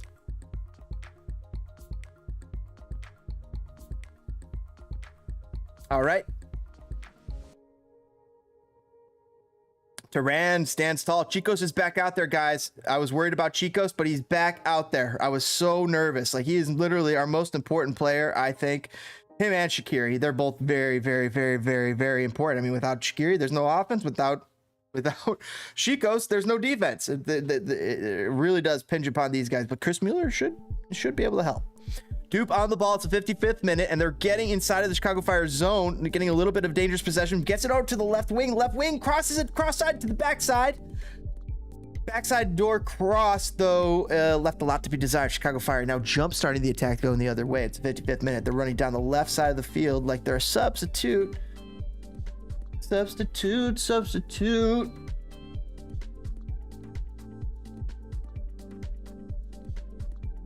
Fabian Herbers fakes the cross and blows out his ACL almost. Like, he is not happy after that. He is not looking happy with himself, grimacing a little bit. He's like, oh shit, I almost fucked myself up there. Well, it's time for him to power up. No, power up. No, power up. Yes, it's time to power up and kick some ass. Isn't that right, chat?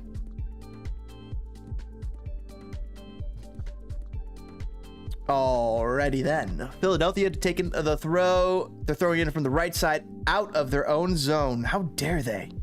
They threw it into the Chicago Fire zone. Dude, come on. We don't want that in here. Come on. No. Oh, they still have it. They're passing it around. They're kicking the can down the road.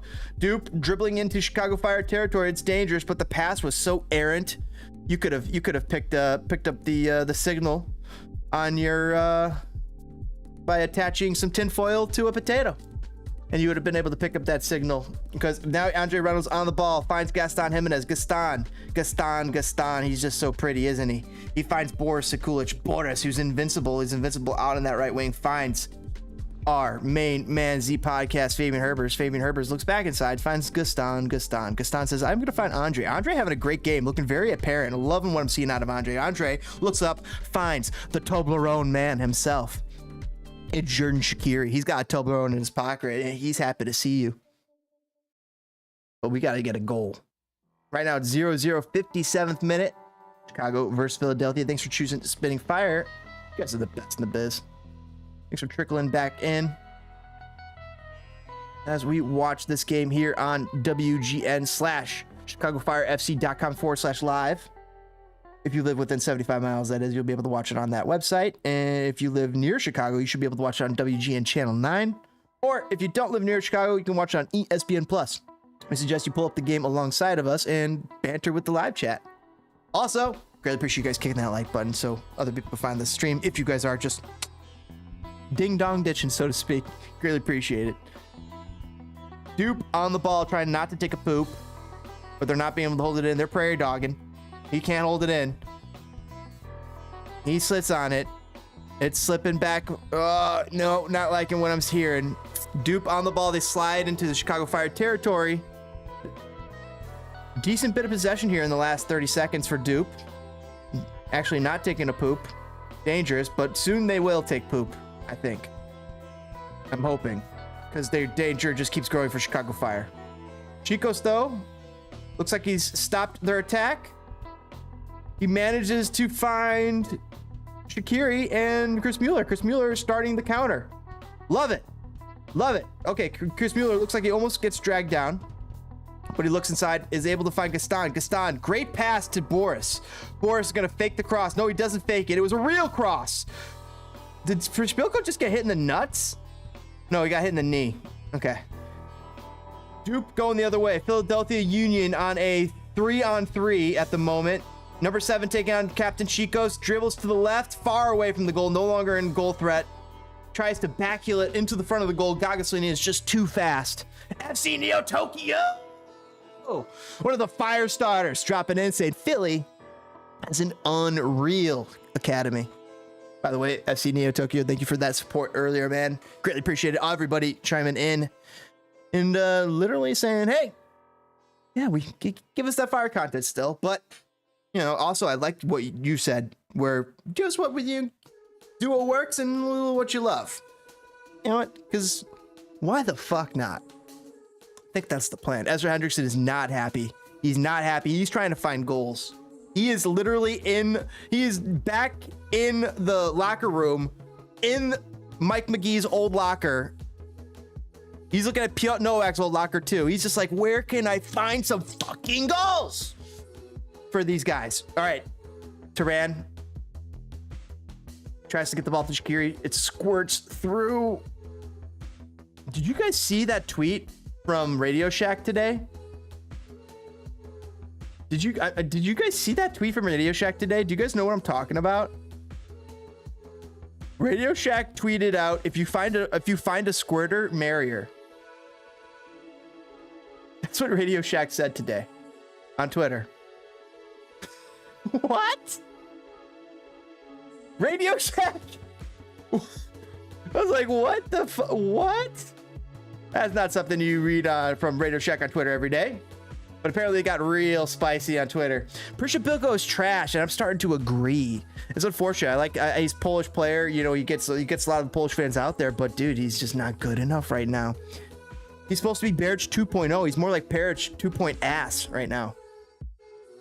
Also, always do what you love. Money means nothing. Oh yeah, dude, it's never about the money. It's about it's about the passion and the fire.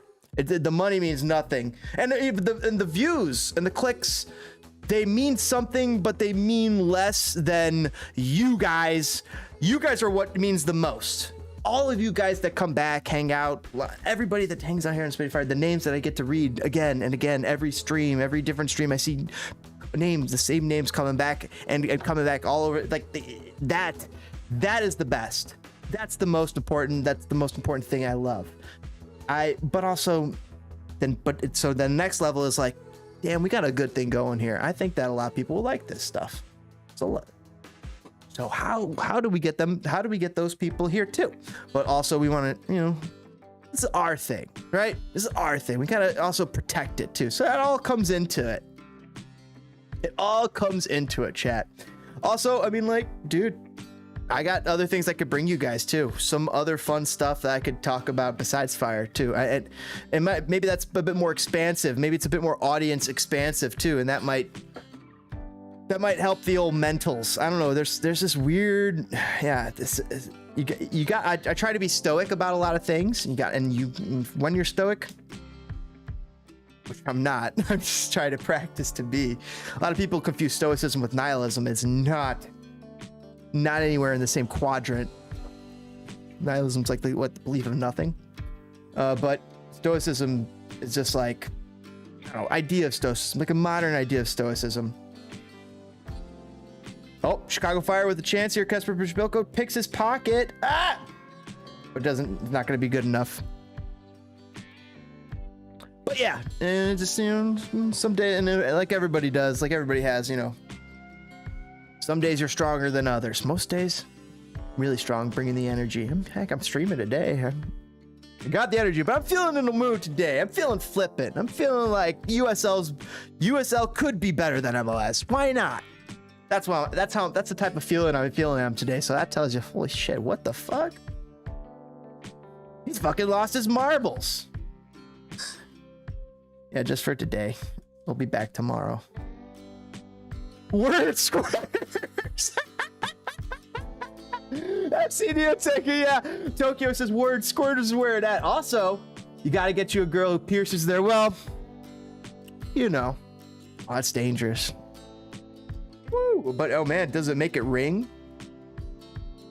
It makes it, if it helps make it sing. Damn, I know too much. Damn it, FC Neo Tokyo. I know too much about stuff. And you know too much about stuff. It's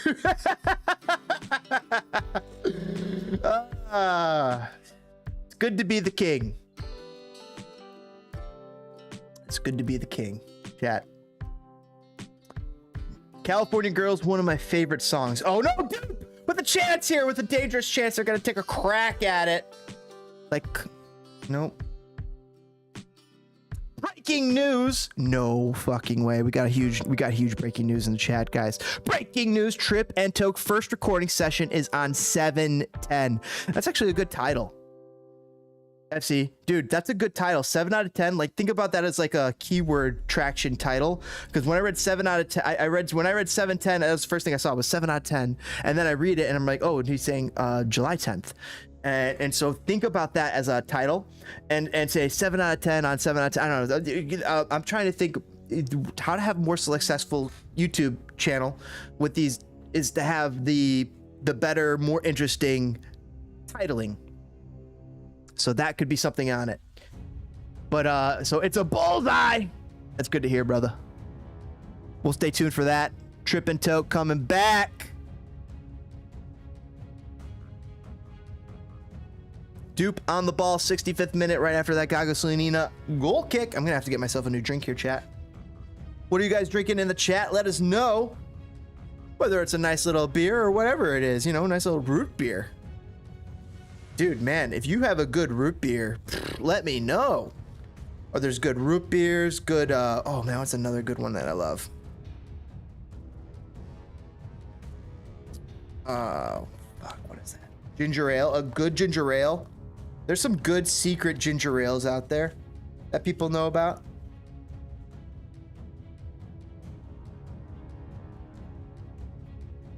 Good root beer. We're gonna have to get a new brewski here. Chris Donovan coming in from Mikhail Ure. Archduke saying a Vancouver light rock radio station has played the same Rage Against the Machine song for over 8 hours as revenge for 2 employees being laid off. Wait. They're playing the same song for 8 hours, like on repeat. That's gonna drive people crazy, but that's also hilarious and also very meme worthy now. Maker's Mark, my girl loves it. Ooh, little Maker's Mark, I dig it. I'm all over a little bit of that Maker's Mark. One thing, oh, was it Evan Williams? Is it Evan? Man, what is that? Oh, Shakiri getting harassed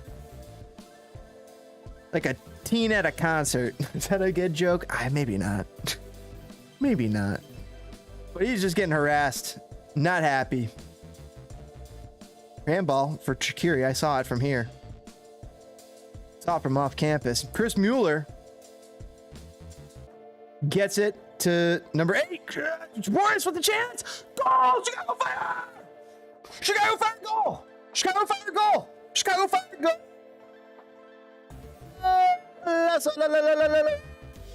Yeah. He shoots, he scores! Golazo!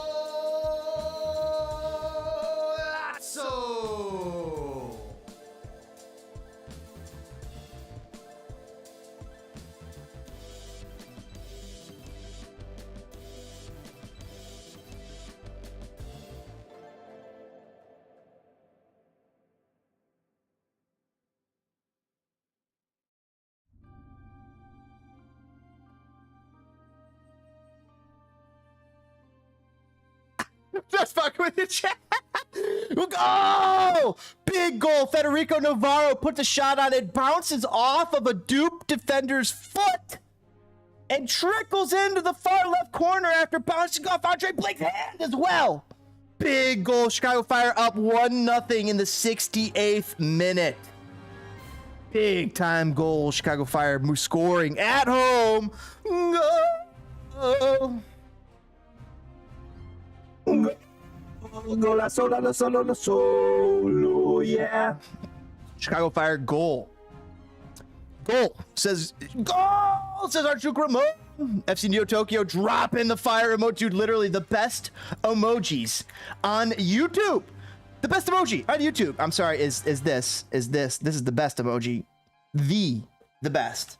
The premier emoji. And real quick advertisement for Spitting Fire. Got to do it, guys. You guys know. Real quick 5-second shout. We're brought to you by Spitting Fire. This production all paid for by Spitting Fire. Gotta pay the bills somehow. Shout out, guys. Consider joining Spitting Fire today and become part of the fucking most dangerous pyromaniac group on YouTube. We are just a bunch of pyromaniacs looking to start fires, trying to burn down the YouTube algorithms. We got a couple of pyromaniacs in the chat. We got a fire starter right there in FC Neo Tokyo. We got the Blaze Network with SOP representing Sons of a Pitch Soccer Central. You better go check them out. They're one of the best follows on YouTube. And for less than $1, 99 cents, pull it. You could go into your couch, pull out 4 quarters. In fact, you don't even need 4 quarters, 3 quarters, 2 dimes and a nickel. Bam! Access to the best YouTube enhancements that you ever did see, and the best emojis on YouTube. And I hope that you spam the fuck out of them. That's what we fucking do here. We're fucking cheeky bastards. We like to have fun. We like to get spicy, and we're going to put it in our taco. You know where we're gonna put in our taco. Whole lot of Cholula, whole lot of spice. You got those good pupusas? Chat. No defense, score more. I love it. Says FC, dude. FC Neo Tokyo dropping literally the best emoji on YouTube.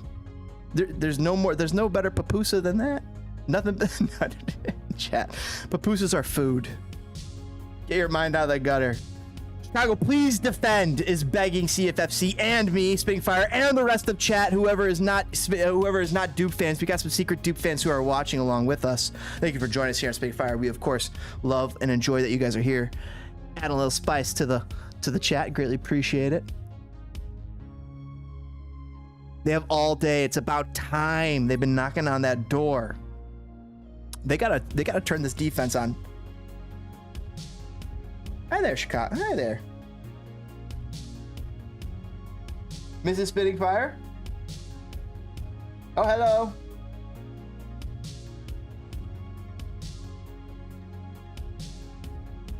Mrs. Spitting Fire's home. 71st minute. Chicago versus Philadelphia. Chicago is up 1-0. Love things you love to see as a Chicago Fire fan. This, but things you want to see more of: goals. Come on, we need defense to hold strong, and Chicago Fire to score more goals. Archduke Romo saying former Boy Scout equals pyro. It's so true, isn't it, man? It's actually so freaking true. But because hey, they're as a Boy Scout, you get respect. I know some Eagle Scouts. You get responsibility installed into you. Along with that, you know, you gotta clean up your mess. But yeah, that is fun. Oh, red card, chat, whip him out, rubber no doubt, whip him out, step out, show me what you all about, fingers in your mouth, open your mouth, pull your D-string down south, bow. Sorry, there's a little Biggie Smalls. Throw the Reds, chat, throw the Reds. Biggie Smalls. Oh, Biggie's one of the best. Biggie's one of my favorites. Love me some Biggie, love me some Pac. Those are probably my favorite rappers. I know it's like, is it cliche to say? But here's the thing, that's who I like. There's other guys who I like on a smaller scale as well. Oh man, I've been getting into a lot of the old stuff that isn't Pac and Biggie. Just checking that stuff out. It was thanks to GTA San Andreas, which I was playing on the Switch. It was awesome. Why is it Pepe red card? I don't know. So I hear Pepe is hilarious to do. My buddies say like use Pepe, and so it's it's Pepe red card. So I put oh, Martinez is swearing at the fans, by the way, and he's taking his pants off. He just mooned the crowd. He just dropped his drawers. Chat. That was a little weird, but I heard Pepe is funny and cheeky, so my buddy said, yeah, you should incorporate that. And then I look at Ludwig. Ludwig's, you know, here's the thing: I try to follow the trends, and if you want to be the good streamer, you follow some of those trends. And with some of his various emojis, he's got some good ones. And he's got these Pepe ones, and apparently they're super popular. So I was like, boom, why not throw a red on it? Throw a red card on it. There was a time where I had a lightsaber above his head, and it's like, and it's crying. It's sad. It got red. It's crying. The Pepe's crying. It's got tears. It just got red carded. It's sad. Ooh, he hasn't left the field. He's lurking. Martinez is lurking in the shadows, watching.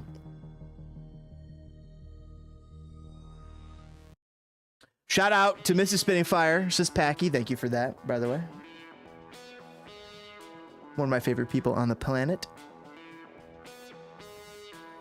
Shout out to Mrs. Spitting Fire. She must be a saint to put up with James. You guys are not wrong. You guys are absolutely correct. You are absolutely correct. She is a saint and a blessing. And a goddess. She's amazing.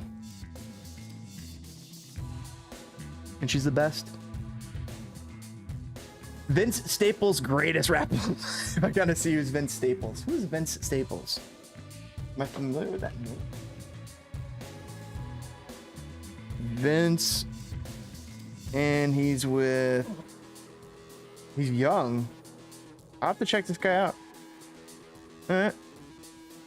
Cutthroat Boys, Christian Rich. All right, I'll take a look. I'll take a look at Vince Staples.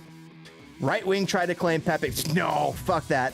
Pepe is the world's. That's what the Pepe guy who created Pepe. He's like, fuck that.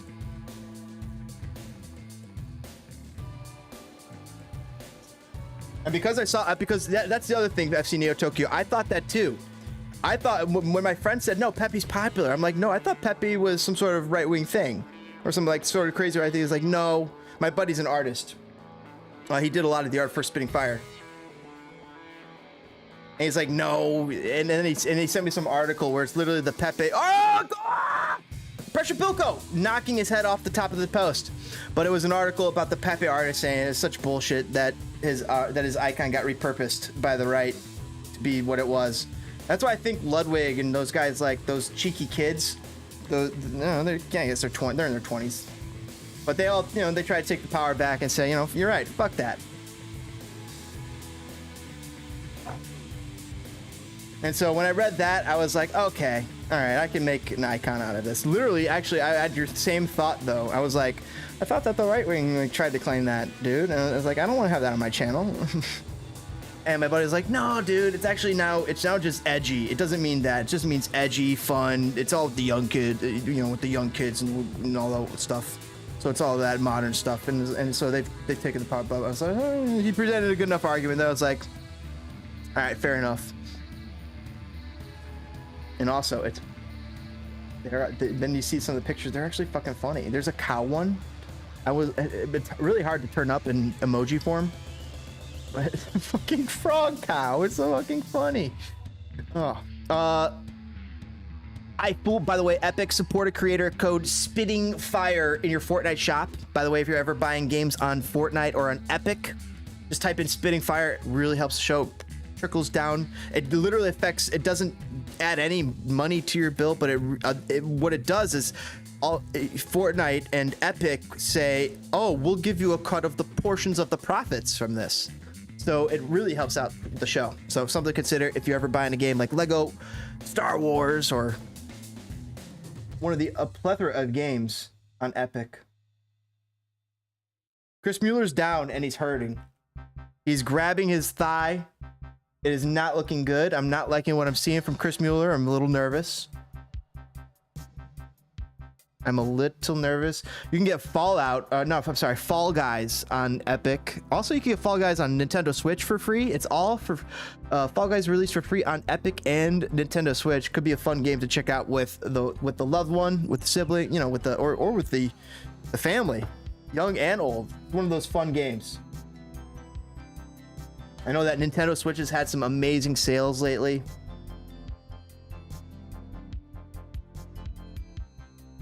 But those aren't part of the Epic name, the Epic thing.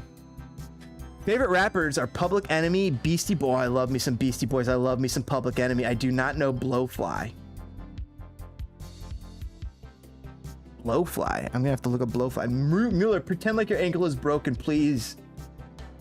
No, we don't want that, Packy. What are you talking about? We want him to be fine. Oh, you're right. We want him to be pretending. Packy saying, I fully expect some CONCACAF style shithousery from the Fire in the next 20 minutes. They need to. You're right. Let's do it. You're right, Packy. It's all fair game. We're connected to CONCACAF, so we can get all CONCACAF-y. Shabilko stepped up, got the ball to offside. Oh man, Chicago Fire. Did they update it or did just release it everywhere? Wait. Did they update what? Did they update it or just release it everywhere? I'm confused. What?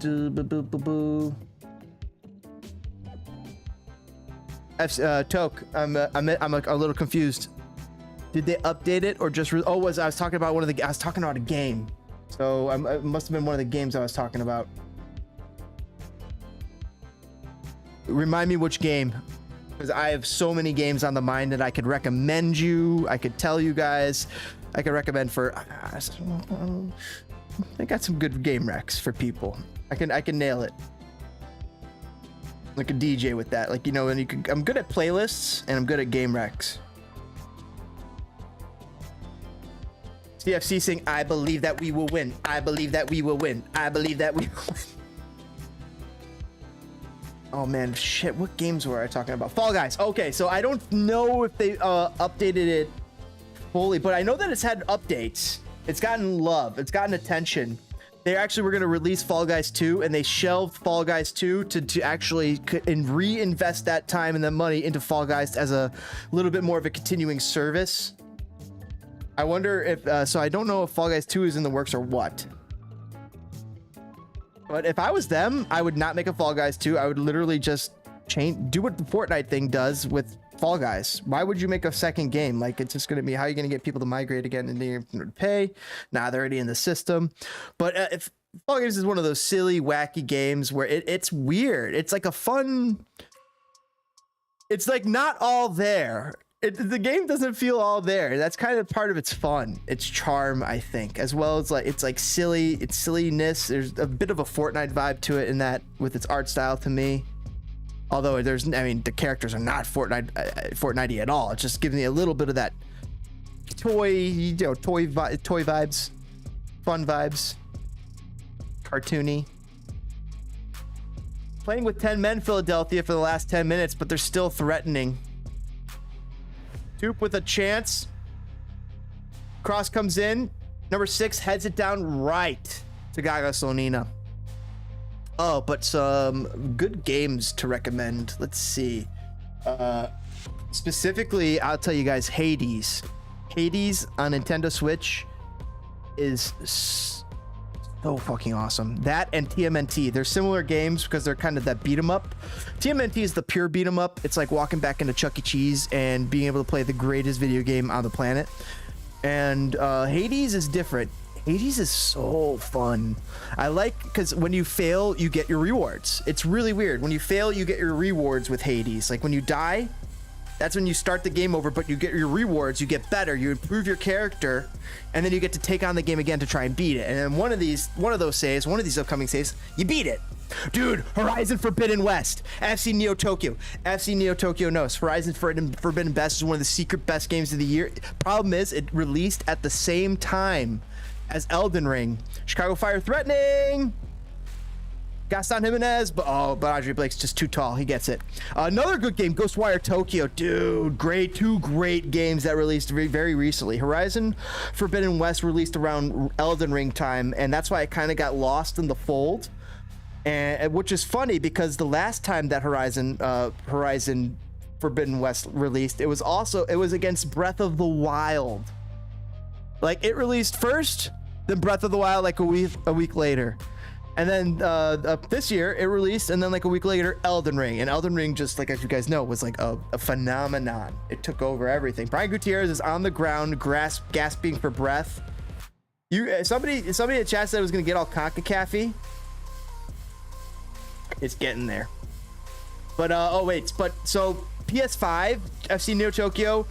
If I had a PS5, and I don't have a PS5, but the one game that I truly I do want to play, I like this Horizon Zero Dawn. I've been watching your playthroughs on it, and it's been fucking awesome. That's how I consume my Horizon Zero Dawn, is I check out your videos. And God of War, I checked out, and I like the old games, but I just didn't really get into this one. Oh shit, there was another one. A PS5 game. Okay, it's Ghost of Tsushima. When that game releases for PC, I'm all over that game. I am all over Ghost of Tsushima whenever that game releases. If it releases for PC. I don't know. Right now it's a PlayStation exclusive. However, news said that whenever a PlayStation exclusive sticker gets taken off of, it's no longer a PlayStation. It typically will come to PC not too long after that, and that's what's happened with Ghost of Tsushima. It's also had its director's cut. It's been out for a few years, so it looks like it might be coming out for PC sometime soon. So I'm looking forward to that. That would be a game I am absolutely looking forward to. I've watched people play that game, but here's the other thing. I've watched people, yes and no, maybe not. I'm getting less interested in some of these open world concepts that take like 60 hours, because I don't have 60 hours anymore. I got too much life going on. I got time for the 10, 15, 20 hour games. 60 hour games are a little harder to invest time into, so they have to be particularly special for me to want to embark on that. Chris Mueller coming off for Espinoza. 85th minute, Chicago Fire in control. Philadelphia Union playing with 10 men. They're going to have to survive at least the next 5 minutes. Klopas congratulating Mueller, saying good match, good game, good work. So good shout outs, but for good games here though. Horizon Forbidden West was good. Elden Ring, another good game. Ghostwire Tokyo. The new Mario Soccer game I have not played, but I've heard not good things. I heard that it's lacking content. I got the Mario Golf on release, and on release it was not as good as it was now. Mario Golf now is awesome. So that's something to say about Mario sports games. It might take some time for that to improve. CFC saying Chicago don't be the old Fire. Hold on to this win. They need to tighten it up. They got to tighten up this burrito, right? If they're stepping out of Soldier Field trying to get a burrito at La Bamba, literally down the street, burritos as big as your head, they got to tighten up this burrito because La Bamba don't take that shit. They are at tight burritos as big as your head and just super delicious, depending on whatever you want. Brian Gutierrez is back up. He's gonna fake a shot. He gets it to Gasper Circle. Trying to do something with it, but he can't dribble his way through a China shop. Ball taken away by Dupe. Dupe launching a counterattack. I feel you. God of War 3 was the best in the series, but the new one was cool. Dude, the new one was cool. I actually watched an entire playthrough of it, but because I watched an entire playthrough of it, I'm like, I don't feel compelled to play it. That's how I play games now. I feel like that's how you gotta play. I'm a gamer. I love fucking games, but the thing is, you don't have time for games. Kago Sunina with gets hit in the head by the Dupe player. It looks like little knock to the head, but because I can't play games as much, the media I consume instead of the Netflixes and that other stuff, I watch streaming. I watch Dr. Disrespect play something hilarious. Like he played Escape from Tarkov today, for instance, which is a game I will never play because it's just way too complex, complicated, too much time. It's one of those life games. So you got to be a lifer for that game. But I will watch Doc play and be happy and enjoy it. It's great content and it's a fun time. But that type of game, now I'm watching. And some of these other games, some of these RPGs, I'll check out and I'll watch the playthrough. And some of them I'll watch the playthrough and I'm like, oh, I have to play that. Like sometimes you watch it and you feel so compelled to play it. And sometimes you watch it, you're like, oh, I feel content just watching it. Like Red Dead 2, I was all over playing it. Oh my God. I love playing Red Dead 2. My fiance, Mrs. Spitting Fire, loved playing Red Dead 2. She loved horsing, riding the horse around. She didn't like running into trouble. She would make her scared and nervous, but she'd figure her way out. Damn, she figured her way out and started having some fun with it, and it was a blast. But then fishing, there's a lot of the other activities in Red Dead that were just so cool. Archduke saying it's been ages since I played a video games. Last video game system I owned was the original PlayStation. My recommendation, if you're thinking about getting into games today, get the OLED Switch. If you're not, that would be my recommendation. It would be get an OLED Switch. Don't look back. Switch has incredible games on it for everybody, for like literally party games, fun games, individual games, games for co-op. It's everything you need, and it's on the go. And it's anywhere you want it to be. Andre Blake and Brian Gutierrez are battling out in shoulders in the far corner. It was awesome. Andre Blake was just trying to shield the ball out of bounds against Gutierrez. It was a great battle. Dungon, Roompa, and Doki Doki Literature Club. I just watched Game Grumps. Yeah, I love me some Game Grumps. That's another good one. Game Grumps is a good fun one. The Rad Brad. I've watched a couple do a couple things. Andre Blake's the worst. This is Packy.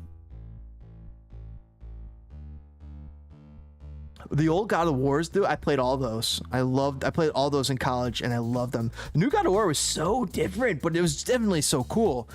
But I felt content watching it. I didn't feel like it kind of felt like fun to play, but I'm like, I didn't feel it. The Witcher, I mean, that's another good one.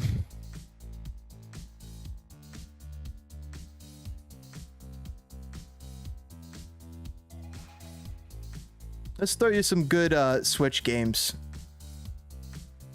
that are on sale. Super Mario Odyssey, Zelda Breath of the Wild, Tetris Connected, Hades, Ori and the Will of the Wisps, Super Smash Brothers. Yep. Mario Kart Deluxe. Dragon Quest 11 is an incredible RPG, I hear. Shovel Knight is a good, like, weird homage to, like, old games, very hard. Unavowed is kind of a mystery game. Pretty good.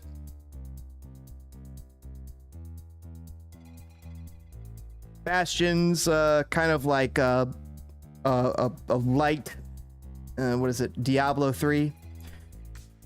Animal Crossing is great, just so easy going, so fun. There's no overarching game. It's just like what you want to do. You can relax. By the way, there's 7 minutes of extra time for Chicago Fire to survive. Fire Emblem Three Houses is an amazing RPG, I hear. Dead Cells is in a similar vein to one of those those Metrovania, like a Metroidvania type game, but it's I had a game earlier that I was talking about that I like. It's like Hades. It's like Hades, where when you die, or I don't think you die when you level up, but you level up as the game goes on. You get stronger. It's similar to Hades in a way. I hear Mark of the Ninja is good. Monster Hunter Rise is a very interesting RPG. You kind of got it's a very niche, I feel, because my brother loves it. I tried to get into it and I couldn't get into it. Mario Maker, awesome. Super Mario Maker, it's like old classic Mario gone wild. It's so cool. Diablo 3 is great. If you're looking for like a co-op game with the wife, the hubby, the partner, Diablo 3. You guys just get lost in Diablo 3 and you're gonna have a blast. The story doesn't even fucking matter. Just the loop is fun. Everything about it is a blast. I really like Hades, by the way. I'm addicted to that lately. I hear Astral Train is good. Link's Awakening is good. Quake, old video game that I played on my PC way back in the day. That was a great game, and it's on Switch. Katamari Dice to Marcy Reroll is a crazy, weird game. Puzzle. Chicago Fire, Dupe trying to score right now.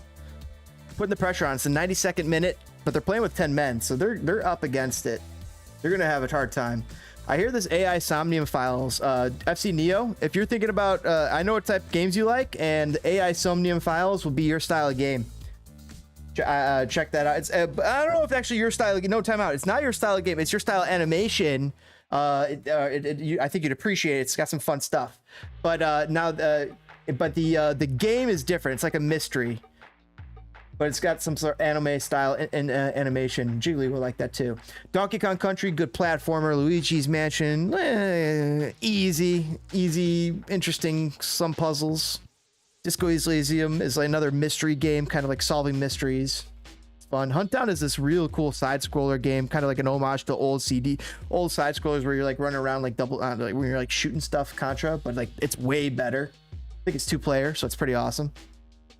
Here, the Great Attorney Chronicles are a great little like mystery type RPG solving game, like you're like a court case thing, but you're solving mysteries. Civilization on, I don't know if I'd get it on Switch because I might take too long. PC is hard enough running Switch.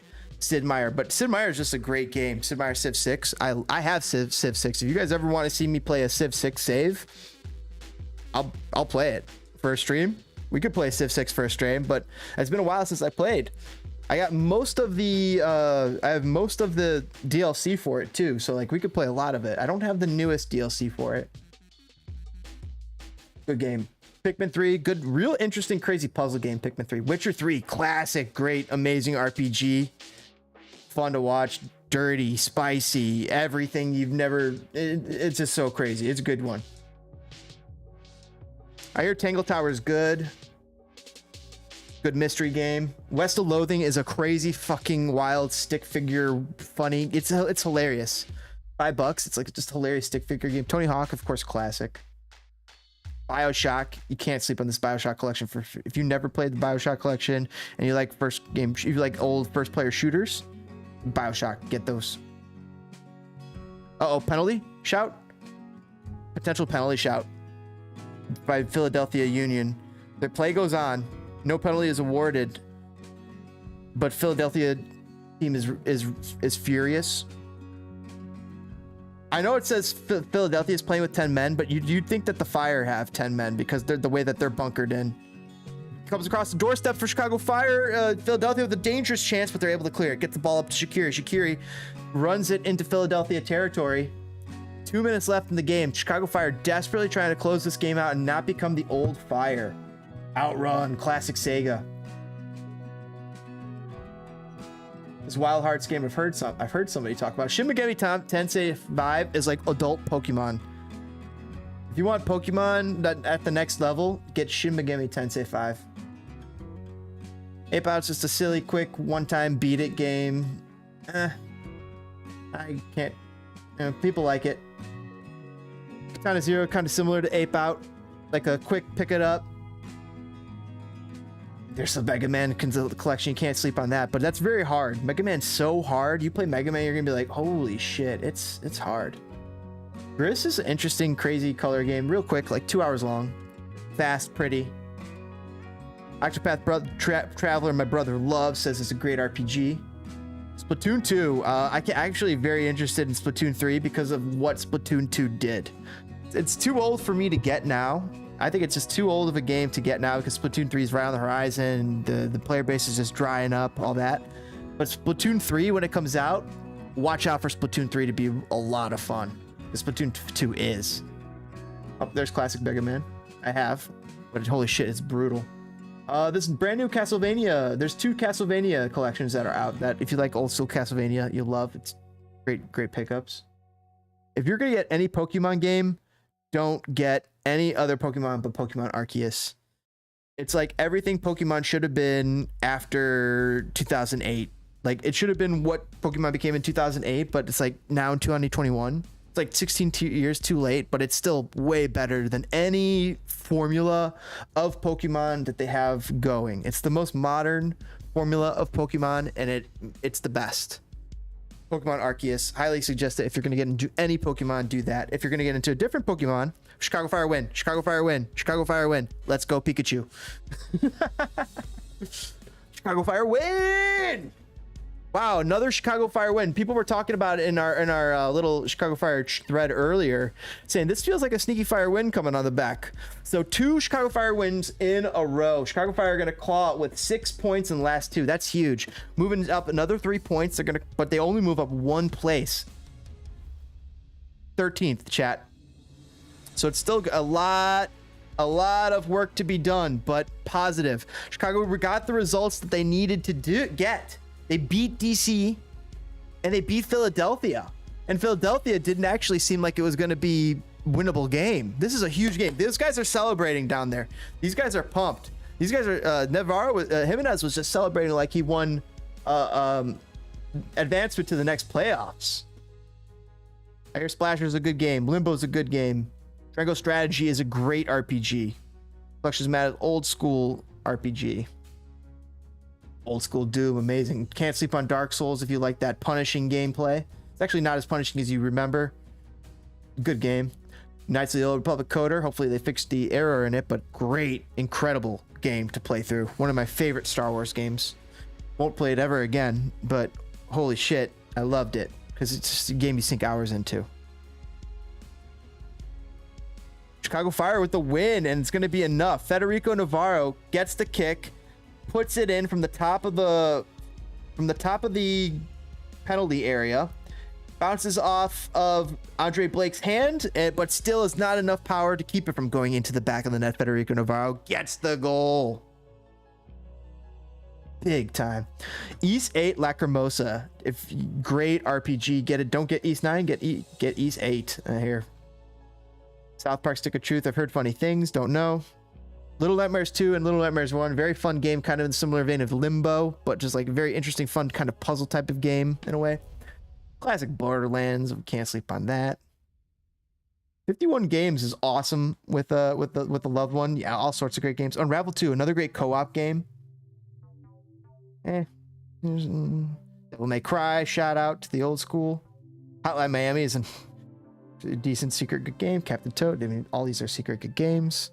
All these are secret good games. I've been enjoying my Lego Star Wars playthrough. Still got to get through episodes 7 through 9.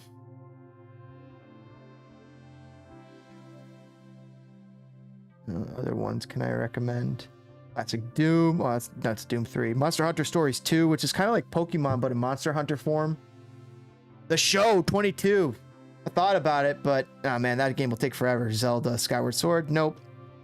Classic, but in Contra Anniversary Collection, that's a good collection. Collection's always great to get. Get a whole bunch of games on collection. Fill up the backlog, have some fun. So Metro is good at first place shooter. Doom Eternal. Monster Hunter Generations. The Monster Hunter Rise is on sale though, so I'd get that. Get Monster Hunter Rise. Old Assassin's Creed on the ship, whatever one the ship Black Flag, that's a great one. I think that's about it, chat. What are you guys thinking? Want to get into the post game? What do you guys want to do? What do you guys want to talk about? 3 points, says Packy. FC Neo dropping the fucking emojis. The celebrations are going on. Gago Slanina taking kids out of the crowds, kissing babies. Chat. The beautiful things you love to see.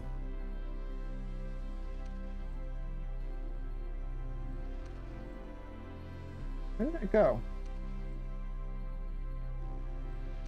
All right, we're good. We're good. Got to read it over here. This was a massive win. Packy, this is a massive win.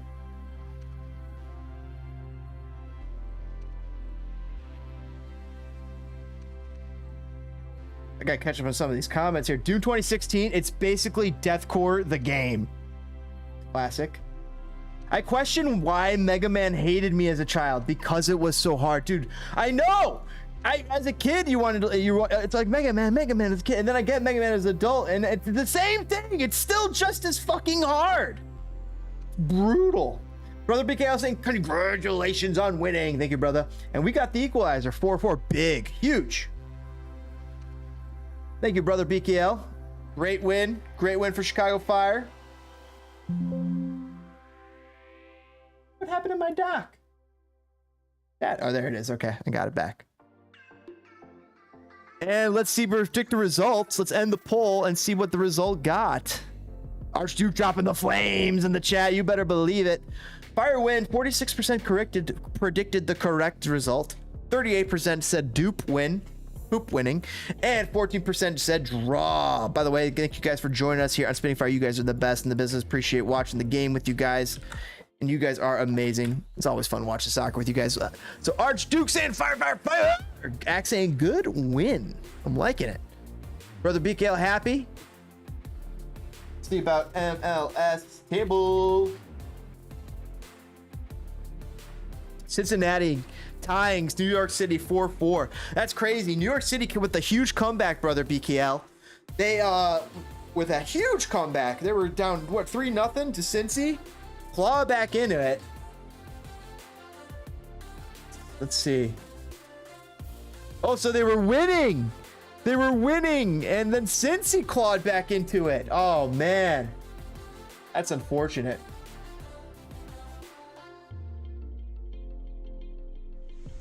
What were some of the good games I picked up on pretty cheap lately? XCOM I picked up pretty cheap. What did I get? Assassin's Creed Origins, fun.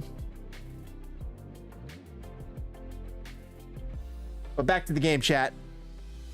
Woo! CFC dropping the flames, dude. You know what? I know what FC Neo Tokyo's been dropping though. Literally the best emojis on YouTube. There's 2 of them. Some might say it's this one. I would say it's this one. It's literally the best emoji on YouTube. 99. It's yours for 99 cents, by the way.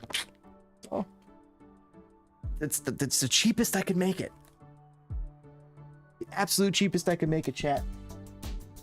You guys can get access to literally the best shit on YouTube. Guys, thanks for joining us here for this Chicago Fire win.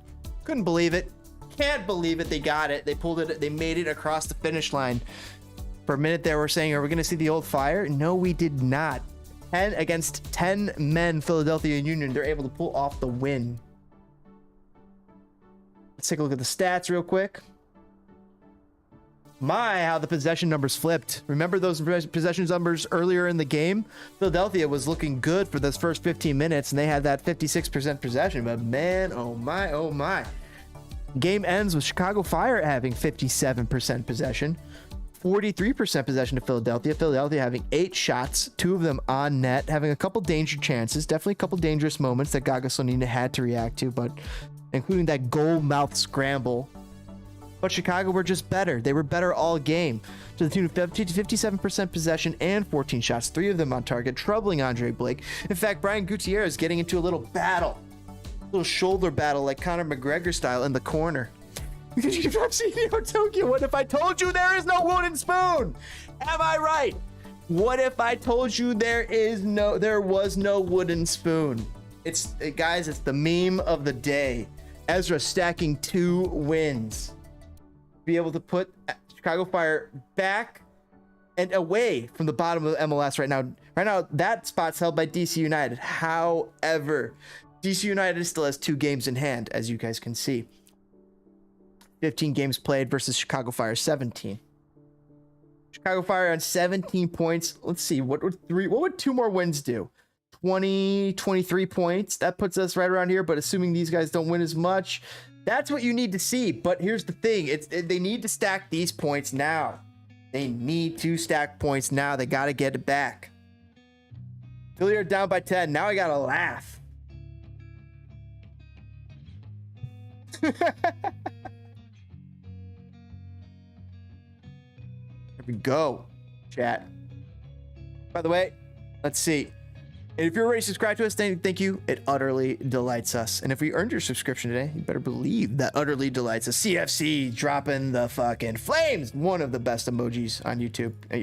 You're not wrong. You're not wrong. Things you love to see. I would say fire emojis. That's what I love to see. Fire wins. This club's stacking wins is things you love to see. Jose Martinez gets the card, definitely deserved. He was knocking bodies about all game. Might have even should have earned a yellow card sooner, but the referee was right to probably time it the way he did because it made a better argument for when he got his second yellow. And he was pissed when he got it. He didn't think it was fair, but you better believe it was, chat. Send him off. See ya. But Daniel Gazdag, what did you guys think of him? Did you guys notice him at all? Pretty good, actually. He's one of their Philadelphia Union's better players. Let's go to who scored. See if we get a rating on this game real quick. Gazdag having a terrible game, though. Carranza had a good game. Ure, 6.5. Flack put up a little flack. Bedoya, pretty quiet game for Bedoya. Harriel was noticeable. He was getting into it with Mueller and Reynolds. He was getting his scraps, along with Shaqiri too. Blesnes, Elliott, Wagner had to play defense all game long. I think they had to play better defense than the Fire did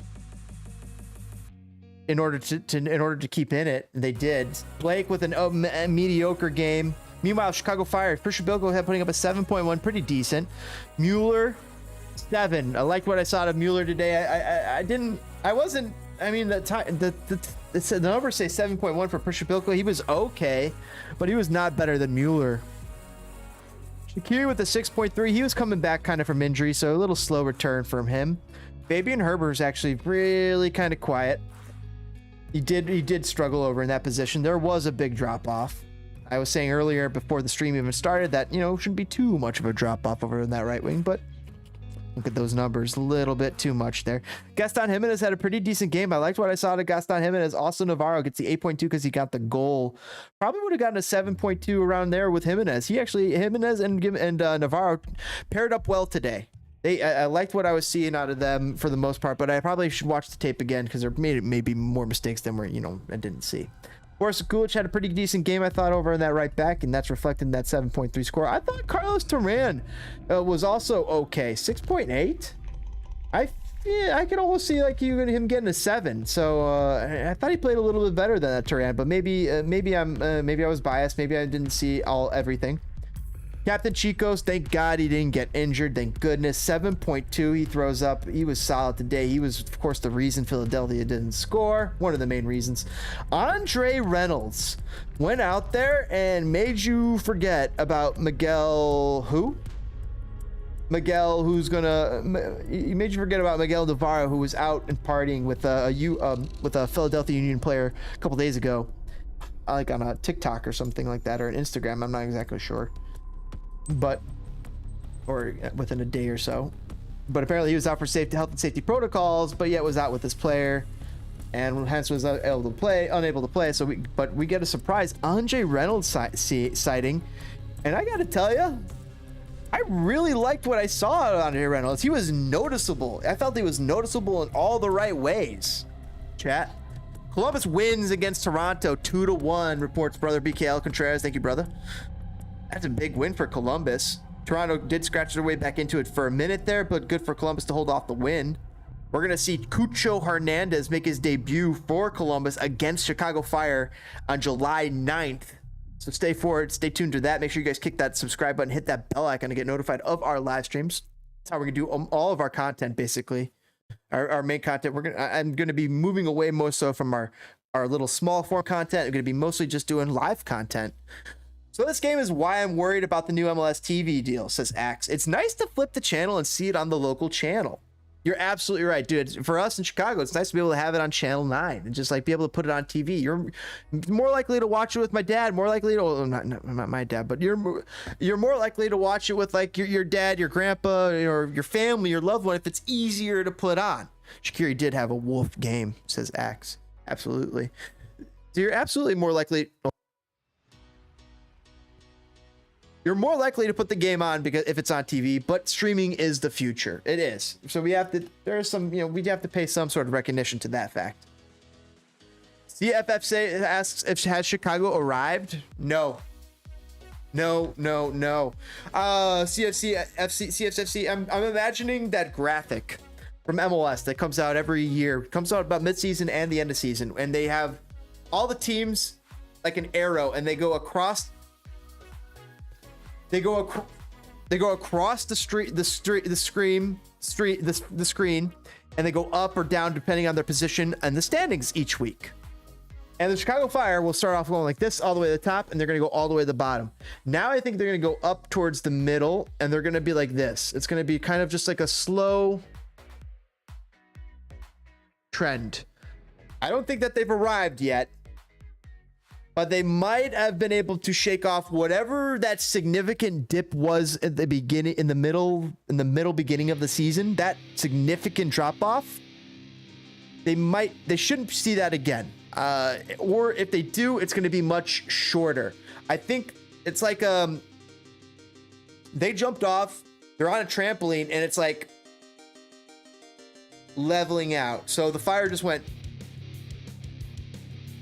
I expect them to go there. I don't expect them to sink and be. They're not a worse team than they were last year. They're a better team than they were last year. The sum of their parts in every spot is better than they were last year. Probably even Ezra Hendrickson over Wiki.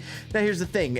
Wiki was a 3-year experienced coach at that point, so maybe Wiki has the edge, the slight edge, because maybe he gets a couple more nuances out of MLS than Ezra got at that moment. But here's the thing.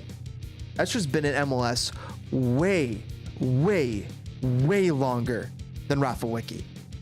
Way longer. Been playing as a player and as a coach. Been on the sidelines for a lot more MLS games than Rafa Wiki has ever had. So maybe we shouldn't discount that. Something to think about there, chat, right? Shaqiri with a horrible game. I'm not thinking that Chicago's finally arrived. I think that we're due for more struggles. This is just 2 wins in a row after some extreme struggles. In fact, let's go to their form. Take a look at this form.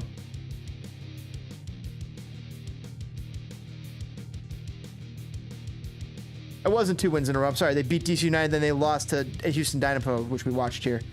So, but this form is dreadful. Let's see, where, all right. 5. All right, so they start with a whole bunch of points, right? They got a whole bunch of points here, and then look at the severe drop off.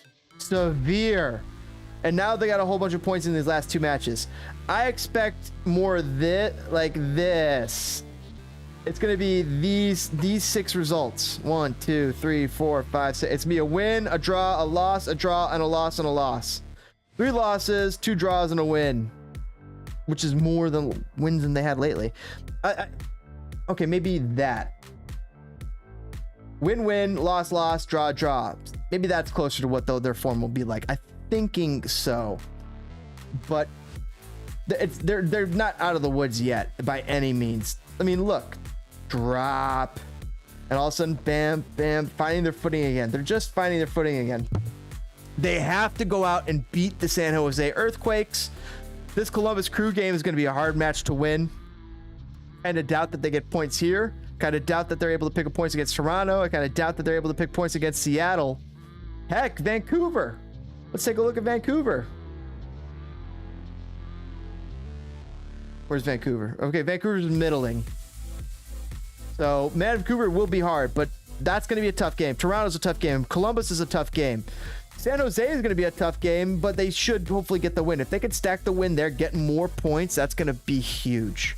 Because then they can afford to lose those next 3 games and afford to be able to weather it, so to speak. And then be able to get things back going against Vancouver. Atlanta's going to be tough. Charlotte will be easier. Back against Philadelphia Union, doubt you win this game. This follow-up game against Philadelphia Union, do you really think they win that comeback game? I don't think so. So let's go. Win, loss, draw, loss, win, draw, loss, win, loss, win. I mean, this is my prediction. So it's middling. It's very middling. There's a lot more losses than we're going to be comfortable with. And they're going to be struggling towards trying to get that last 7th place spot, I think, in MLS. That's what I'm predicting for our Chicago Fire at the moment. Let me know if you guys agree. Predictions for the Earthquakes game. Let's go take a look at what Earthquakes been doing. So, since they let go of Almeida, a tie, a loss to San Jose, loss. Dude, they're in trouble. They are in trouble. They lost to Real Salt Lake, which is expected. They tied Nashville, which is actually an impressive result. Be able to get that? That's an impressive result. Where the hell is Geodis Park? Is that in Nashville? Yes, that's in Nashville. So they got an away tie. And they're going to be at home. So they're going to have the advantage there in theory. But Chicago play well in California. I think Chicago play typically okay in California. Don't they, guys? They usually travel to Chicago to California pretty decently and like surprise LA Galaxy all the time. Like we always are surprising LA Galaxy or LAFC. Like, oh, I mean, yeah, LAFC typically beats our ass. But I just can remember too many surprises where we are ending up winning an LA Galaxy win. Unless they come over here and they have Zlatan. That's a different story. Totally different story. Yeah. Chat. You guys got anything to add? Archduke says the whole league is on a trampoline trying to settle. The standings are just constantly changing, constantly in flux. By the way, we didn't start the fire, but your super chat. Well, be the spark and start the fire. We triple dog dare you, make me dare you. But really, I think you should join in a sense, and become a member and spam the best emojis on YouTube. We're always here for all these Chicago Fire games. I got to figure out what I'm going to do coming up for this holiday weekend because I don't know if I'm going to be able to stream my regular situation. So it might not be, usual magic that I have going on. For the next game stream, for the next Chicago Fire live stream, I'll figure that out. Might be a little bit, smaller scale. Maybe I'm just like on my iPad coming at you from the beach. Wouldn't that be awesome? Thinking about it. Because, next week's holiday, this coming weekend is a holiday weekend. I'm going to be trying to get out to the beach. Let's freaking go. Shaqiri with a bad game. Brother Miguel saying, don't forget that Cucho Hernandez is going to be making his debut. I was mentioning that earlier. And then Insigne. No way. Insigne. Also, Crescito arrived for Toronto, which is a great signing. Good little, I think he's a left back. Italian left back. Let's Insigne Toronto. Right? It's saying signage in Insigne.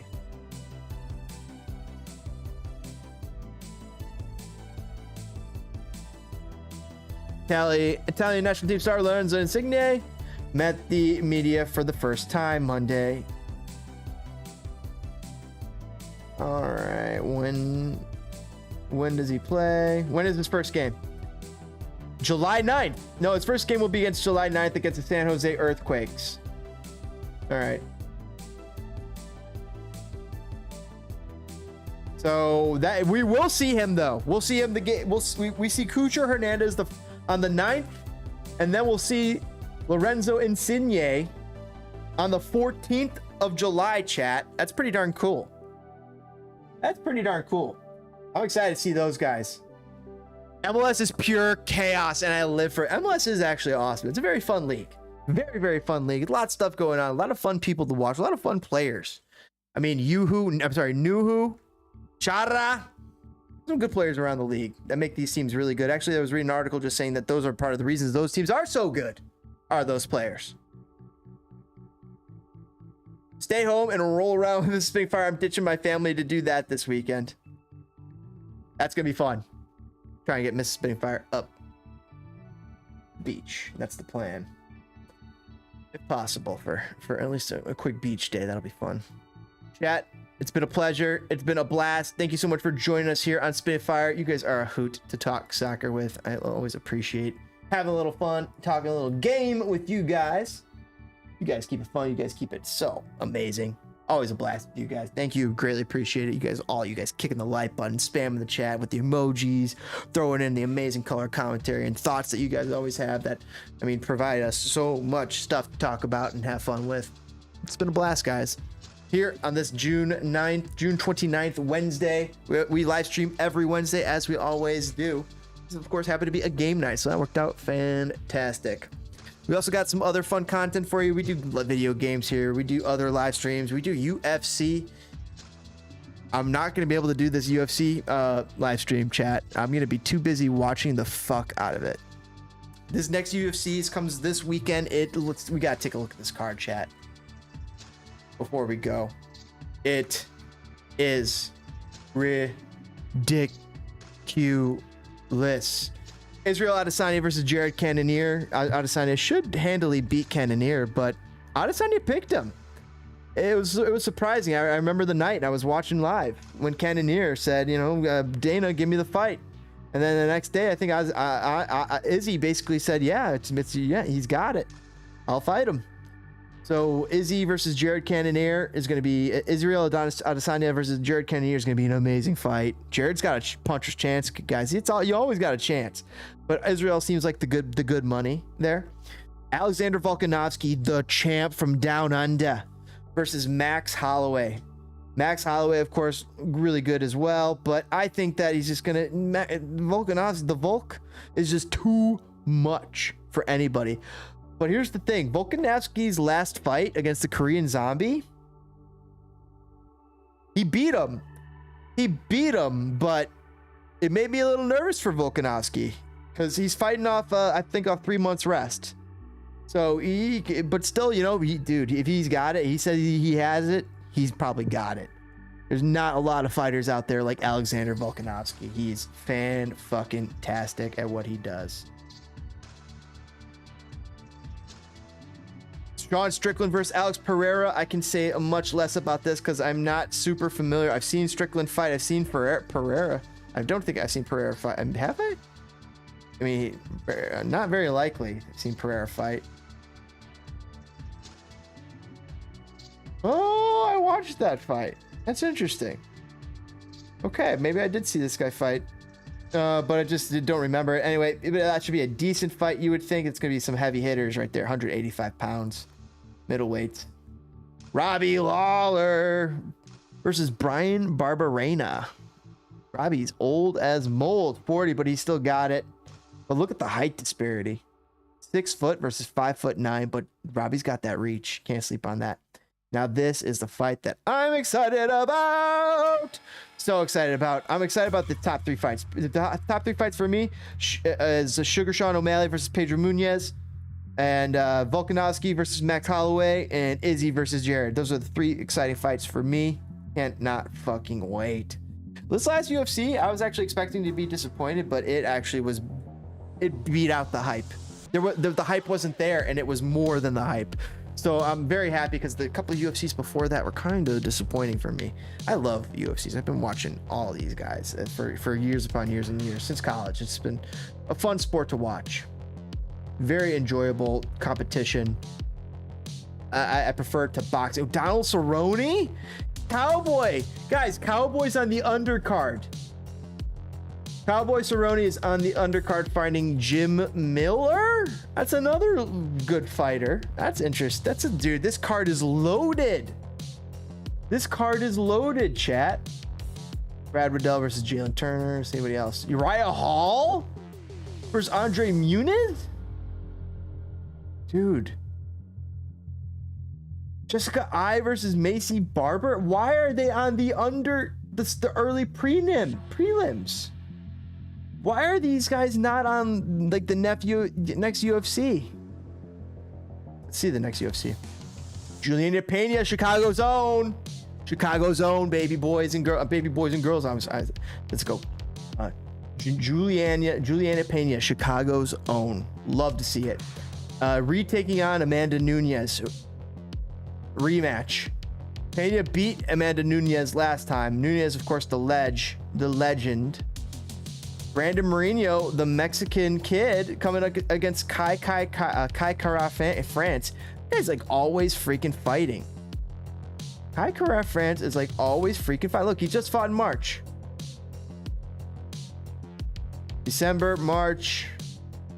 Okay, so he's not always fighting, but he fights 2 fights a year. He always seems to be fighting. That's good. Good for him.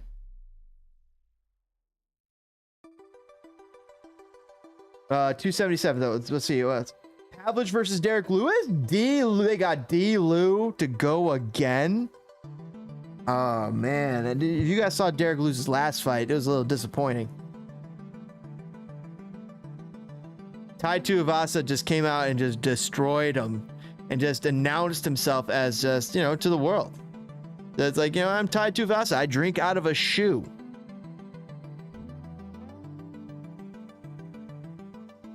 They put Tai Tuivasa on a fight night?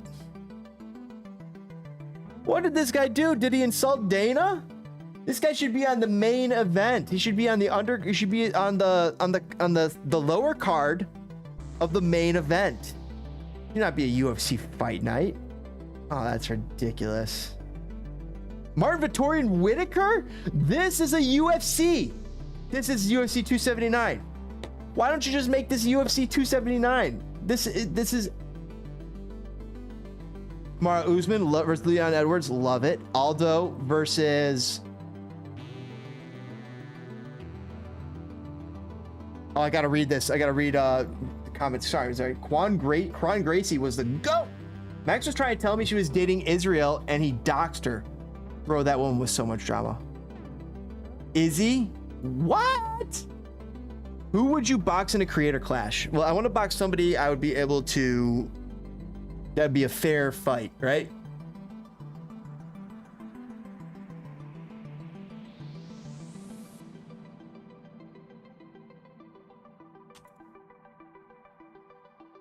He's taller than me. All right, just by 2 inches, but that's getting close to fair.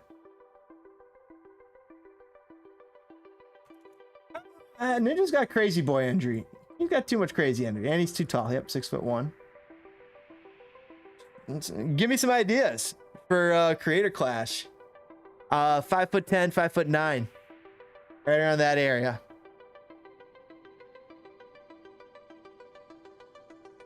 Right around that area.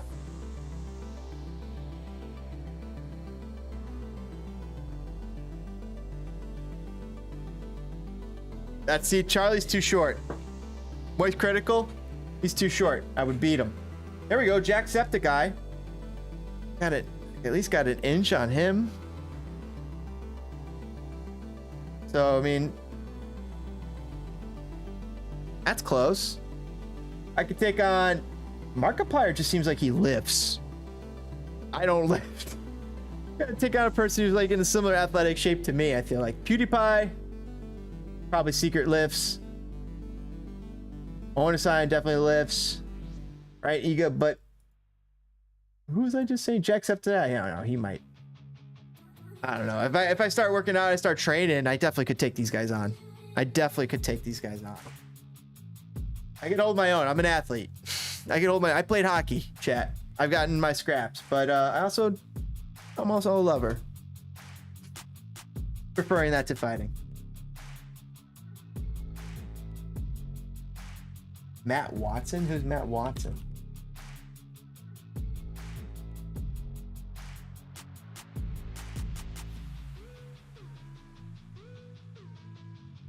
Our video review guy. Dude, this dude looks ripped. And he works on cars? He's gonna be secret strong. He'll have secret strength.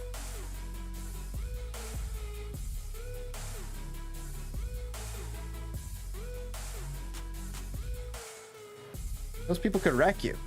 I don't know, but I'd have to, anyway. With training, that changes everything. If I had a couple months to train, oh good God, then holy shit, that'd be bet on me then.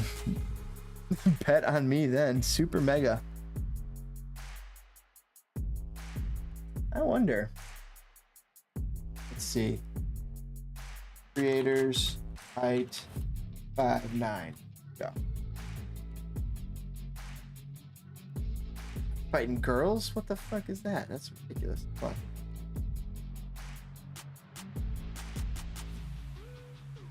Tyler the Creator probably fuck you up, man.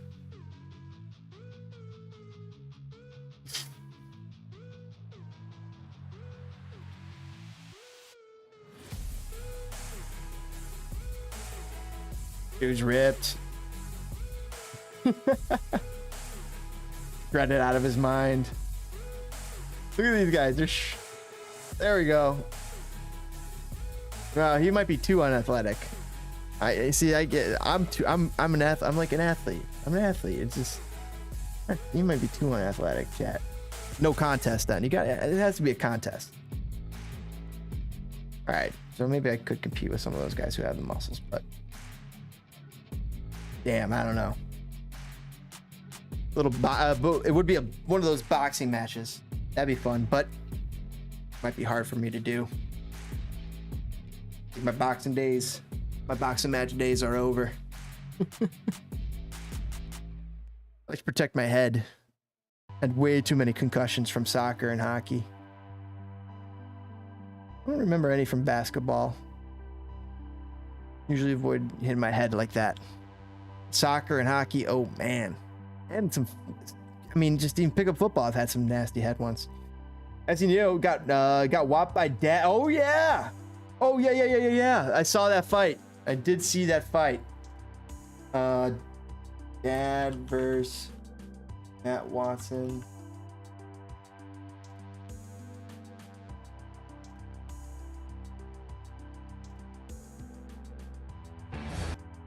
Legitimate. Internally. It was so quick. Set to kill. Oh, that's it. And the fight just started. That's it. Fight's over. Matt, oh, turn up. Dad's ripped. I mean, I can fight the blonde haired dude. I can fight. Dad's ripped. Me on 3 months though, I could get there. 3 months if I get the kind of 3 months and no job and it's just like, just pure dedicated training. That's what I'm talking about. The Conor McGregor type of treatment. Holy shit. with chip. Oh, that is? Oh, he got his ass beat.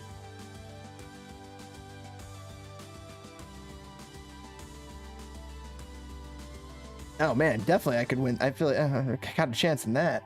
You never know. Everybody's got a puncher's chance, but I don't know. You gotta have, as long as you could climb things, you gotta have what I call survival strength, right, chat? Like you gotta be able to do a pull-up. You have to. If you can't do a pull-up, I challenge you. You better fucking go start right now. Get yourself some sort of doohickey. Go out there and get yourself doing some pull-ups. You've got to be able to do a pull-up and pull yourself up. That's survival strength. Pulling yourself up off the cliff, off the side of the cliff. Pulling yourself out into the tree when the creature's chasing you. As long as it's not a bear that can chase you right up, right? Follow you right up. Lorenzo Insigne on his way to Toronto. We're going to get to see him play against Chicago Fire on July 14th. That's going to be exciting. Chet, it's been fun. It's been a blast. It's been a pleasure.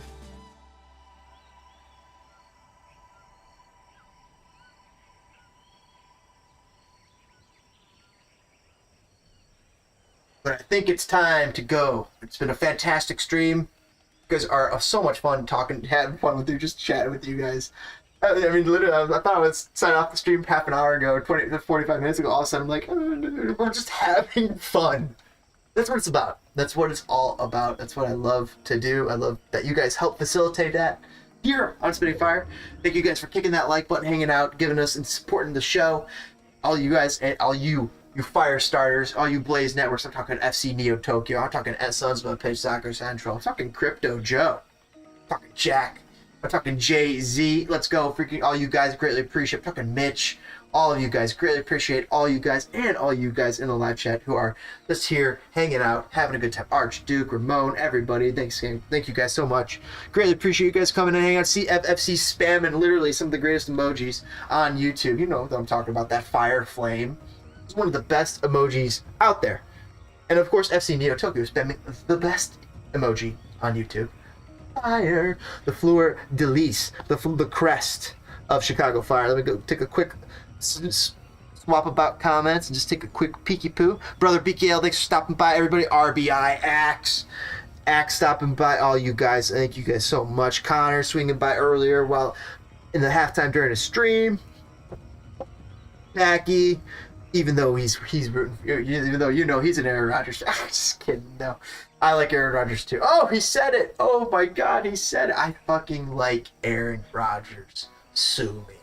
I think he's an awesome quarterback, and the reason I like Aaron Rodgers, he won me my fantasy football championship the year I had him. No wonder I love Aaron. All right, like Aaron Rodgers. So I definitely like Aaron Rodgers. I'm an Aaron Rodgers fan. But when he takes on the Bears, oh, you better believe he got to go down. That's how I feel about the Cubs too. Like when they're not taking on the White Sox, go Cubs, yeah. But when they're taking on the White Sox, sorry, White Sox all day. I know some people will say, oh, you can't support the Cubs and support the White Sox. So I'm like, well, how can you support Chicago Fire and Manchester United? Or how can you support Chicago Fire and Liverpool? Or whatever other teams? You can support whatever teams you want. The geographic distribution and the density and the sport matter not. You can be a fan of whatever teams you want to be. I'm not a big fan of Chicago Cubs, but I'm a small fan. Like, they win the thing, they win it all. I'm like, yeah, good for you, and good for my buddies that are Cubs fans. I'm happy for them. And they're happy for me when we got that White Sox win. Oh man, White Sox have turned around this year. We won't get into that, chat. Lot to fix there. It's out, Mr. Rogers. Out. Get him out. All right, guys. Wait, so how tall? Yeah, I'm about 5'9", 5'10". I'm right in that range. Like if I put shoes on, I'm 5'10". If I take shoes off, I'm 5'9". It's like hair thin, right there. Just tall enough. So yeah, that'd be like if I was boxing somebody. For this content creator clash those guys do, like, yeah, probably have to be somebody more so my height. But hey, people fight people who are they're not their height all the time in UFC. But then again, they're freaking trained fighters, or they have some sort of anomalous body part that matches up. Like we just saw that with one of the fighters. It was 5'9", taking on a 6-foot fighter. I mean, yet he had longer reach. His arms were longer than the 6-footers by like almost 2 inches, which is just absolutely nuts when you think about it. That's pretty crazy. But thanks for hanging out, everybody. Greatly appreciate you guys hanging out. Good night. Have a nice, safe week. Hopefully you guys get out to the pool, get out to the beach, get out to the golf range, get out to the driving range. Even if you don't get out to the golf course, but just take the loved ones and the family out there and just crush some balls. You'll have a blast, I guarantee it. Get out to the park, get out to the waterfalls, get outside. Summer is here. Enjoy it. We got 4th of July coming up next week on Monday. We have another fire game, I believe, this weekend. Don't quote me.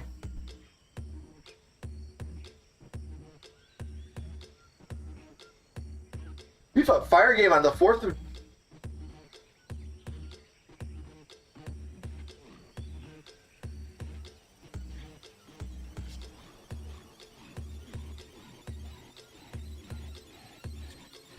San Jose, 3rd of July. 3rd of July. Sunday, 8 p.m. San Jose Earthquakes versus Chicago Fire. 8 p.m. Central. Like I said, I'm going to have to figure out what I'm going to do for that live stream because I might not be able to do certain magical things. But we'll figure that stuff out when we get to it. Anyway, guys, thank you guys so much for joining us. We got the Fire win. Did not expect that. Happy to take that home. Chicago Fire need to keep doing that, need to keep stacking points whenever they can, because that chunk in the middle of the season with all those losses have really set them behind the 8 ball. If they could stack a couple more wins, start a winning streak, that's a whole nother beast. We didn't start the streak quite yet. We had a win, we had a loss, then we have a win. But hey, that's a good trend. Win, loss, win. That's a better trend than loss, right? We'll take it. All right, Fire fans, all you MLS fans, all you soccer fans, thanks for joining us here on Spinning Fire. You guys are the best in the business. You guys make me so happy. You guys make me want to run through walls for you guys. Let's freaking go. Fire it up, football. We'll catch you on the next stream. Keep it real, have fun, keep it safe, and I'll catch you on the next one. Sunscreen.